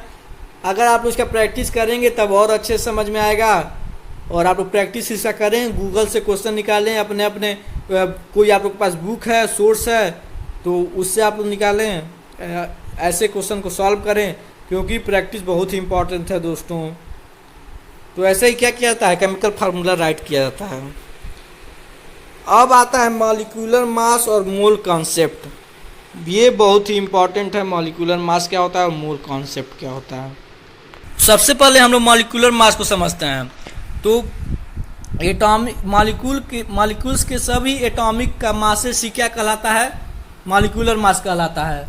अगर हम लोग कोई मॉलिक्यूल्स दिया है, मॉलिक्यूल्स कितने 2 डिफरेंट टाइप्स के एटम से मिलके बने होते हैं या 2 सिमिलर टाइप्स के एटम से मिलके ही बने होते हैं, 2 या 2 से ज़्यादा, मतलब एक एटम से मिलके नहीं बने होते हैं।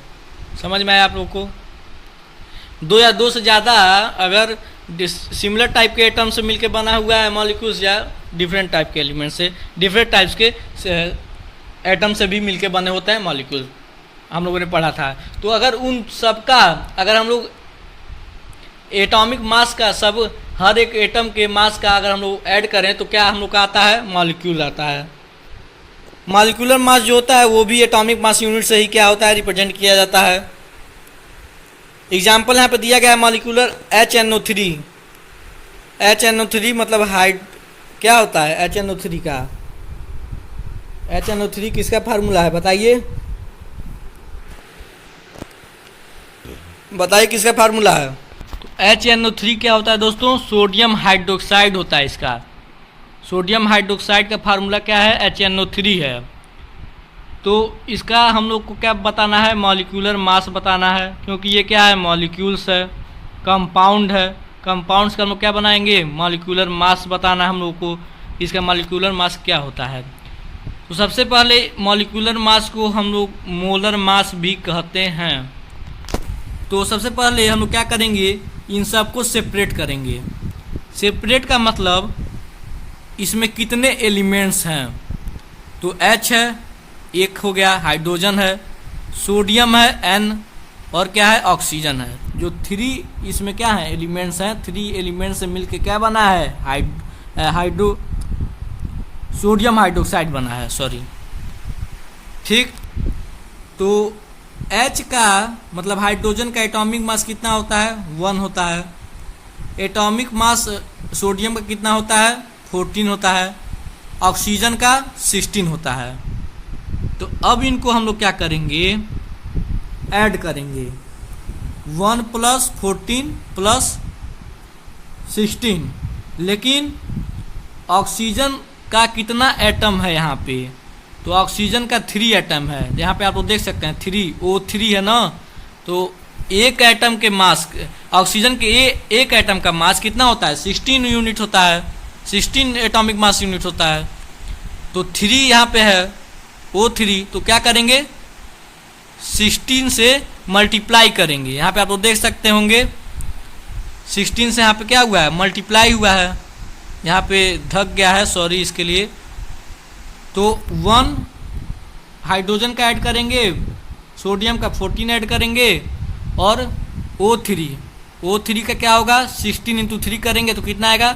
63 यूनिट आएगा। 63 यूनिट आएगा, क्योंकि हम लोग इसका हाइड्रोजन का एक एटम है तो 1 होगा, सोडियम का एक एटम है तो 14 होता है। सोडियम का मास कितना होता है? 14 होता है एटॉमिक मास।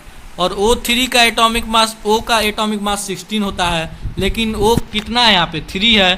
तो O को 16 से 3 को मल्टीप्लाई करेंगे तो कितना आएगा? 63 आएगा। मतलब सोडियम हाइड्रोक्साइड का मॉलिक्यूलर मास कितना होगा? 63 यूनिट, 63 एटॉमिक मास यूनिट होता है। ऐसे ही हम लोग क्या करते हैं? मॉलिक्यूलर मास को निकालते हैं। एग्जाम्पल और है। और मॉलिक्यूलर मास यूनिट को हम लोग फार्मूला यूनिट मास भी कहते हैं। इस प्रोसेस को जिस तरह हम लोग फाइंड आउट कर रहे हैं तो इसको हम लोग फार्मूला यूनिट मास भी कहते हैं। अब हम लोग को zinc oxide ZnO, zinc oxide का फार्मूला होता है ZnO। इसका हम लोग को फाइंड आउट करना है मॉलिक्यूलर मास। Z का एटॉमिक मास कितना होता है बताइए? Z का एटॉमिक मास होता है 65। Z का एटॉमिक मास होता है 65। तो Z का कितना एटम यहाँ पे प्रेजेंट है? 1 एटम है, तो 1 से मल्टीप्लाई कर देंगे। नहीं करेंगे तभी कुछ नहीं होगा। समझ में आया? और अब हम लोग को ऑक्साइड O का क्या होता है? ऑक्साइड का O होता है। तो ऑक्सीजन मतलब ऑक्साइड मतलब ऑक्सीजन होता है। जब ऑक्सीजन कंबाइन करता है किसी एलिमेंट के साथ तो वह ऑक्साइड हो जाता है। तो ऑक्सीजन का एटॉमिक मास होता है 16U। और ऑक्सीजन कितना एटम्स यहाँ पे प्रेजेंट है? एक ही एटम्स प्रेजेंट है। तो 65 + 16 क्या होगा? 81 होगा। तो जिंक ऑक्साइड का एटॉमिक मास कितना होगा? 81U होगा। अब हम लोग को फाइंड आउट करना है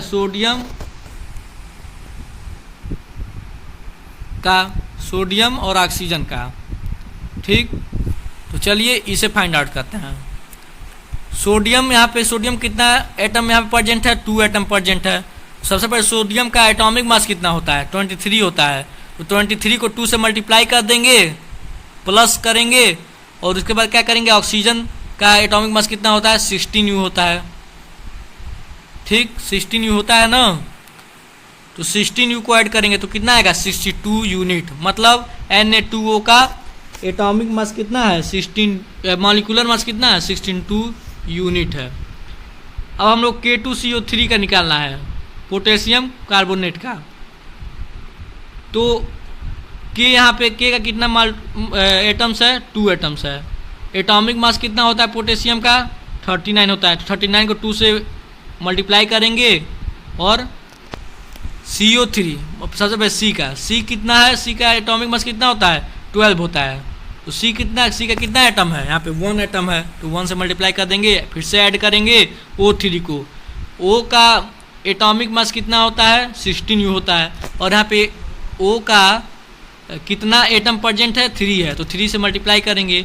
अब 78 यूनिट प्लस 12 प्लस 48 को ऐड करेंगे तो कितना आएगा 138 यूनिट आएगा। मतलब कैल्शियम कार्बोनेट का मॉलिक्यूलर मास कितना होगा 138 यू होगा। तो ऐसे ही हम लोग करना है। क्या सबसे पहले करना है, अगर कोई कंपाउंड दिया है तो इसमें आप लोग देखना है कितना एलिमेंट्स इसमें प्रेजेंट है। हर एक एलिमेंट्स का एटॉमिक मास राइट करना है, और कोई एलिमेंट्स जो एलिमेंट्स जितने एटम्स में प्रेजेंट हैं उससे मल्टीप्लाई कर देना है। अगर ऑक्सीजन का 3 एटम है तो 3 से मल्टीप्लाई कर देना है। यहाँ पे जैसे पोटेशियम कितना का एटम है 2 एटम है, 2 से मल्टीप्लाई कर देना है उसके एटॉमिक मास में। फिर से ऑक्सीजन का कितना यहाँ पे एटम है 3 एटम है, तो 3 से मल्टीप्लाई कर देंगे ऑक्सीजन के एटॉमिक मास से। और कार्बन का कितना है, कार्बन का एक ही एटम है, तो कार्बन का एटॉमिक मास कितना होता है 12 होता है।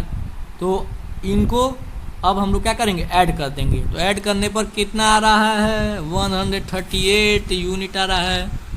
उसका मॉलिक्यूलर मास कितना होगा 138 होगा। चलिए नेक्स्ट चलते हैं। नेक्स्ट है मोल। हम लोगों ने मॉलिक्यूलर मास को समझ लिया, लेकिन अब मोल को चलते हैं समझने। मोल क्या है? मोल एक दोस्तों न्यूमेरिकल क्वांटिटी है। हर एक मैथ में हर एक चीज़ों का, हर एक अपने ज़िंदगी में हम लोगों ने हर एक का क्वांटिटी बना रखा है। जैसे हम लोग को बनाना लेना होता है, केला लेना होता है, तो हम लोग कहते हैं भैया 1 दर्जन केले देना। मतलब हम लोग को पता है कि 1 दर्जन में कितने केले आते हैं 12 केले आते हैं। अगर हम लोगों को कोई जूता चप्पल कोई स्लीपर लेना है तो हम लोग दुकान वाले से कहते हैं 1 पेयर देना। पेयर कहते हैं, 1 पेयर जूता दिखाना।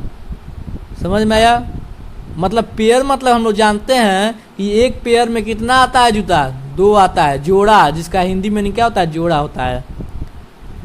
ठीक ऐसे ही बहुत ही क्वांटिटी बनी हुई हैं। उसी तरह मोल भी है, जिसका इसका भी न्यूमेरिकल क्वांटिटी है। मतलब 1 मोल में कोई भी सब्सटेंस है, 1 मोल में कोई भी दुनिया कोई सब्सटेंस है, 1 मोल में कितना होगा 6.022 इंटू 10⁻23 नंबर ऑफ पार्टिकल्स होंगे, और चाहे वो एटम्स हो, आयंस हो या मॉलिक्यूल्स हो। मतलब 1 मोल में कितना होता है, जैसे 1 दर्जन में 12 केले होते हैं, उसी तरह 1 मोल में 6.022 इंटू 10⁻23। यहाँ पे पावर पे है 23, क्या है पावर पर है, यहाँ पे मिस्टेक हो गया है, 23 नंबर ऑफ पार्टिकल्स होते हैं। और इस नंबर को, इस कांस्टेंट नंबर को हम लोग क्या कहते हैं एवोगैड्रो नंबर कहते हैं। ये एवोगैड्रो नंबर एक कांस्टेंट वैल्यू है, इसको रिप्रेजेंट करते हैं कैपिटल NO से। समझ में आया आप लोग को? The mass of 1 mole of substance is the same as its atomic mass और molecular mass expressed in grams. देखिए दोस्तों, अगर क्वेश्चन इसको कैसे आते हैं, क्वेश्चन आते हैं पूछेगा 1 मोल ऑफ हाइड्रोजन मास बताइए, 1 मोल मास ऑफ हाइड्रोजन बताइए, 1 मोल ऑफ हाइड्रोजन मास बताइए। तो इसका मतलब होता है अगर 1 मोल पूछा तो समझिए हाइड्रोजन किस में था, हाइड्रोजन का एटॉमिक मास किस में होता है, एटॉमिक मास यूनिट में होता है ना, AMU में, क्योंकि इसका एटम्स के लिए ही क्या बना है, वह यूनिट बना है। लेकिन ये जो नंबर है दोस्तों 6.022 इंटू 10⁻23, इससे अगर हम लोग किसी भी नंबर को मल्टीप्लाई करेंगे, हाइड्रोजन के एटॉमिक मास को अगर हम लोग मल्टीप्लाई करेंगे तो वह हाइड्रोजन का एटॉमिक मास AMU में है, एटॉमिक मास यूनिट में है। लेकिन अगर हम लोग 6.022 इंटू 10⁻23 से मल्टीप्लाई कर देंगे दोस्तों, तो वह किस में कन्वर्ट हो जाएगा, ग्राम में कन्वर्ट हो जाएगा। ये बहुत ही जादूगर नंबर है, बहुत ही खतरनाक नंबर है ये बहुत ही खतरनाक नंबर है। अगर कोई भी एटॉमिक मास से अगर आप लोग इस नंबर को मल्टीप्लाई कर दें तो वह एटॉमिक मास किस में कन्वर्ट हो जाएगा, ग्राम में कन्वर्ट हो जाएगा। समझ में आया। ऐसे ही क्वेश्चन आते हैं, और कैसे क्वेश्चन आएगा, पूछेगा 1 mole of hydrogen, sorry 1 mole of carbon बताइए, 1 मोल मास ऑफ कार्बन बताइए। पूछेगा find out 1 mole of mass, 1 mole mass of carbon पूछेगा, ऐसे पूछेगा बताइए 1 मोल मास ऑफ कार्बन। तो हम लोग को पता है कार्बन का एटॉमिक मास क्या होता है, 12U होता है, 12 एटॉमिक मास यूनिट होता है। तो हम लोग क्या करेंगे, मोल दिया है तो मतलब हम लोग क्या करना है, ग्राम में चेंज करना है। ग्राम में चेंज करने के लिए हम लोग क्या करेंगे, एवोगाड्रो नंबर जो कि 6.022 × 10⁻23 है, इससे हम लोग क्या करेंगे, मल्टीप्लाई कर देंगे। उससे मल्टीप्लाई करेंगे तो क्या होगा, जो कार्बन का atomic mass 12 atomic mass unit था वह किस में चेंज हो जाएगा, 12 ग्राम में चेंज हो जाएगा। तो ये बहुत ही खतरनाक नंबर है, और भी अच्छे तरीके से हम लोग आगे समझने वाले हैं। इसको हम लोग atomic mass of a substance भी कहते हैं, ठीक, gram atomic mass of substance भी कहते हैं। जब वह ग्राम में चेंज हो जाता है तो उसे gram atomic mass of substance भी कहते हैं। समझ में आया आप लोग को। और ग्राम मॉलिक्यूलर मास ऑफ सब्सटेंस भी कहते हैं। अगर किसी मॉलिक्यूल्स को किसी मॉलिक्यूलर मास का अगर हम लोग ग्राम में चेंज करते हैं तो उसे ग्राम मॉलिक्यूलर मास भी कहा जाता है। एग्जाम्पल आप लोग देख सकते हैं, the atomic mass of sulphur is 32U। समझ में आया। एटॉमिक मास कितना होता है, 32U होता है सल्फर का। एटॉमिक मास 32U होता है सल्फर का, 32 एटॉमिक मास यूनिट होता है। इसका मतलब 32 एटॉमिक मास यूनिट। अगर हम लोग उसको एवोगाड्रो नंबर से मल्टीप्लाई कर दें या उसे मोल में अगर हम लोग बताना है, बताइए 1 मोल मास ऑफ सल्फर, तो हम लोग क्या करेंगे, एवोगाड्रो नंबर से मल्टीप्लाई करेंगे। अगर मोल पूछा तो समझिए उसे ग्राम में चेंज करना है, तो ग्राम में चेंज करने के लिए एवोगाड्रो नंबर से मल्टीप्लाई करेंगे जो कि 6.022 × 10⁻23। तो जो 32 एटॉमिक मास यूनिट है वो किस में चेंज हो जाएगा, 32 ग्राम में चेंज हो जाएगा। चलिए नेक्स्ट चलते हैं। नेक्स्ट स्लाइड है, also 32 atomic mass unit of sulphur has 1 atom of sulphur, और 32 ग्राम ऑफ सल्फर भी 1 मोल एटम्स होता है। मैंने आपको क्या बताया, मतलब जो 32 ग्राम ऑफ एटम्स है वो कितना एटम्स है, 1 मोल एटम्स है, जो कि है 6.022 × 10⁻23 एटम्स ऑफ सल्फर है। Similarly we can say that the gram molecular mass of carbon dioxide is 56 gram. ठीक, अगर हम लोग को मॉलिक्यूलर मास बताना हो, ग्राम मॉलिक्यूलर मास बताना हो कार्बन डाइऑक्साइड का, तो क्या होगा, कार्बन डाइऑक्साइड का एटॉमिक मॉलिक्यूलर मास कितना होता है, 56U होता है, एटॉमिक मास यूनिट होता है। अगर हम लोग ग्राम मॉलिक्यूलर मास बताना हो, ऐसे भी पूछ देगा find out the gram molecular mass of carbon dioxide, तो क्या हो जाएगा, ग्राम मॉलिक्यूलर मास बताना है, मतलब ग्राम में बताना है, मोल में बताना है, तो वह क्या हो जाएगा, 56 ग्राम हो जाएगा।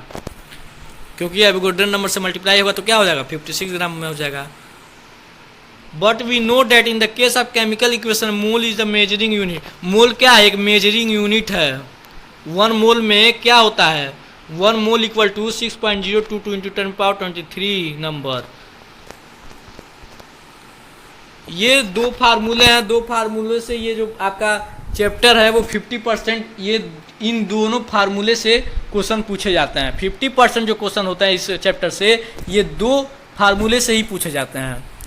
पहला number of moles. Number of moles अगर आप लोग फाइंड आउट करना है तो आप लोग को मास of substance upon molar mass, मतलब अगर आप लोग को number of moles find out करना है तो आप लोग क्या क्या दिया होगा, मास ऑफ सब्सटेंस दिया होगा और मोलर मास दिया होगा। समझ में आया आप लोगों को। चलिए, मॉलिक्यूलर मास को क्या कहते हैं, मोलर मास कहते हैं, कि उस सब्सटेंस का मास दिया होगा और मोलर मास दिया होगा। और दूसरा और तरीका है, अगर आप लोग को number of moles find out करना है तो आप लोग को क्वेश्चन में नंबर ऑफ पार्टिकल्स दिया होगा और एवोगाड्रो नंबर आप लोग पता ही है, एवोगाड्रो नंबर का वैल्यू कितना होता है, 6.022 × 10⁻23। तो number of particles upon Avogadro number. ये जो है आप लोग को जब आप लोग प्रैक्टिस करेंगे, क्वेश्चन करेंगे, तो ये आप लोग को अच्छे तरीके से ये दोनों फार्मूले आप लोग को समझ में आ जाएंगे। तो number of moles equal to, पहला जो फार्मूला क्या है, मास ऑफ ए सब्सटेंस, उस सब्सटेंस का मास दिया होगा और अपन मोलर मास कर देंगे उसका। नंबर ऑफ मोल्स दूसरा तरीका है कैसे हम लोग फाइंड आउट कर सकते हैं। तो नंबर ऑफ मोल्स अगर आप लोग को फाइंड आउट करना है तो आप लोग को नंबर ऑफ पार्टिकल्स दिया होगा और अपन एवोगाड्रो नंबर कर देंगे। तो अगर आपको नंबर ऑफ मोल्स निकालना है तो आप लोग क्वेश्चन में मास ऑफ सब्सटेंस और नंबर ऑफ पार्टिकल्स इन दोनों में से कोई दिया होगा। अगर आप लोग को मास ऑफ सब्सटेंस दिया है तो ये इस फार्मूले का यूज करेंगे, ठीक। अगर आप लोग क्वेश्चन में नंबर ऑफ पार्टिकल्स दिया है तो आप इस फार्मूले का यूज करेंगे, number of particles upon Avogadro number. अगर मास दिया है किसी सब्सटेंस का तो mass of substance upon molar mass, इस फार्मूले का यूज करेंगे। चलिए ये आप लोग देख सकते हैं, हम लोग मोल को और अच्छे तरीके से यहाँ पे समझने वाले हैं। यहाँ पे चार्ट बहुत ही अच्छा है, आप लोग का एनसीईआरटी के बुक में दिया है, क्लास 9th के एनसीईआरटी के बुक में चैप्टर 3 केमिस्ट्री का। 1 mole of carbon atom equal to क्या होता है, 12 ग्राम ऑफ कार्बन एटम भी होता है। क्योंकि हम लोग जानते हैं 1 मोल का मतलब कार्बन का एटॉमिक मास कितना होता है, 12 एटॉमिक मास यूनिट होता है। तो 1 मोल अगर पूछ दिया तो मतलब ग्राम, तो 12 ग्राम हो जाएगा। कार्बन का तब क्या हो जाएगा, 12 ग्राम हो जाएगा। और 1 मोल में क्या होता है, 6.022 × 10⁻23 एटम्स भी होता है। 1 mole of hydrogen atom, 1 mole of hydrogen atom मतलब 1 ग्राम ऑफ एटम हो जाएगा, 1 ग्राम ऑफ हाइड्रोजन एटम हो जाएगा। और 6.022 × 10⁻23 एटम ऑफ हाइड्रोजन भी हो जाएगा। मतलब अगर आप लोग को 1 मोल ऑफ हाइड्रोजन एटम दिया है तो 1 मोल ऑफ हाइड्रोजन का एटम का मतलब 6.022 × 10⁻23 मतलब एवोगाड्रो नंबर से हाइड्रोजन के एटॉमिक मास को मल्टीप्लाई कर देना है। तो जब मल्टीप्लाई कर देंगे तो क्या आ जाएगा, वह ग्राम में चेंज हो जाएगा, 1 ग्राम ऑफ हाइड्रोजन एटम हो जाएगा। ये जो है ये थोड़ा ब्लर हो गई हैं तो इसके लिए आप लोग के लिए क्षमा चाहता हूँ। यहाँ पे 1 मोल ऑफ कार्बन एटम दिया है तो मतलब 6.022 × 10⁻23 इंटू कार्बन का एटॉमिक मास। तो जब इसको मल्टीप्लाई करेंगे तो वह किस में कन्वर्ट हो जाएगा, ग्राम में कन्वर्ट हो जाएगा। कार्बन का एटॉमिक मास कितना होता है, 12 एटॉमिक मास यूनिट होता है। अगर हम लोग उसको एवोगाड्रो नंबर से मल्टीप्लाई करेंगे या उसका 1 मोल ऑफ कार्बन एटम निकालेंगे तो वह किस में कन्वर्ट हो जाएगा, ग्राम में कन्वर्ट हो जाएगा। तो क्या हो जाएगा, 12 ग्राम ऑफ कार्बन एटम। तो दोस्तों ये जो आप लोग का चैप्टर था वो फिनिश हो चुका। वीडियो में बने रहने के लिए बहुत बहुत धन्यवाद। और अगला हम लोग चैप्टर अब हम लोग पढ़ेंगे, अगला चैप्टर जल्दी आएगा क्योंकि हम लोग के पास टाइम बहुत ही कम बची है दोस्तों। तो इसीलिए मैं चाह रहा हूँ केमिस्ट्री को जल्दी से जल्द फाइनल किया जाए, उसके बाद हम लोग फिजिक्स बायो मैथ की तरफ आगे बढ़ते रहें और क्वेश्चन सॉल्व अपने मन से आप लोग करते रहिए। क्योंकि क्वेश्चन का वीडियो अब मैं नहीं लाने वाला हूँ क्योंकि टाइम बहुत ही ज़्यादा कम है दोस्तों। अगर हम लोग का कॉन्सेप्ट क्लियर रहेगा और आप लोग प्रैक्टिस थोड़ा मोड़ा भी किए रहेंगे, जिस तरह से आप लोग को बताई जा रही है, पीडीएफ दी जा रही है, अगर आप लोग 5% 6% भी पढ़े रहेंगे और जो आप लोग बताई जा रही है उसके बेस्ट कुछ क्वेश्चंस का आप लोग प्रैक्टिस करें प्लीज़। अगर आप लोग कुछ प्रैक्टिस किए रहेंगे तभी भी हम लोग पास पर्याप्त जो है समय रहेगा। अगर मैं ये नहीं कर रहा, मैं आप लोग के लिए क्वेश्चंस नहीं कराऊंगा। जब हम लोग पूरे चैप्टर को फाइनल कर लेंगे, पूरा सिलेबस कंप्लीट कर लेंगे तो हम लोग हर एक चैप्टर से रिलेटेड बहुत सारे क्वेश्चन करने वाले हैं क्योंकि हम लोग पास तब समय ज़्यादा बचा रहेगा। अगर हम लोग पास समय बचा रहेगा तो हम लोग बहुत ही ज़्यादा जो है क्वेश्चन को सॉल्व करने वाले हैं। चलिए बहुत बहुत धन्यवाद। जय हिंद, जय भारत। कर दिखाओ कुछ ऐसा दुनिया करना चाहे आपके जैसा। अगर वीडियो पसंद आई तो लाइक करें, अपने दोस्तों में शेयर करें और सब्सक्राइब करें। बहुत बहुत धन्यवाद।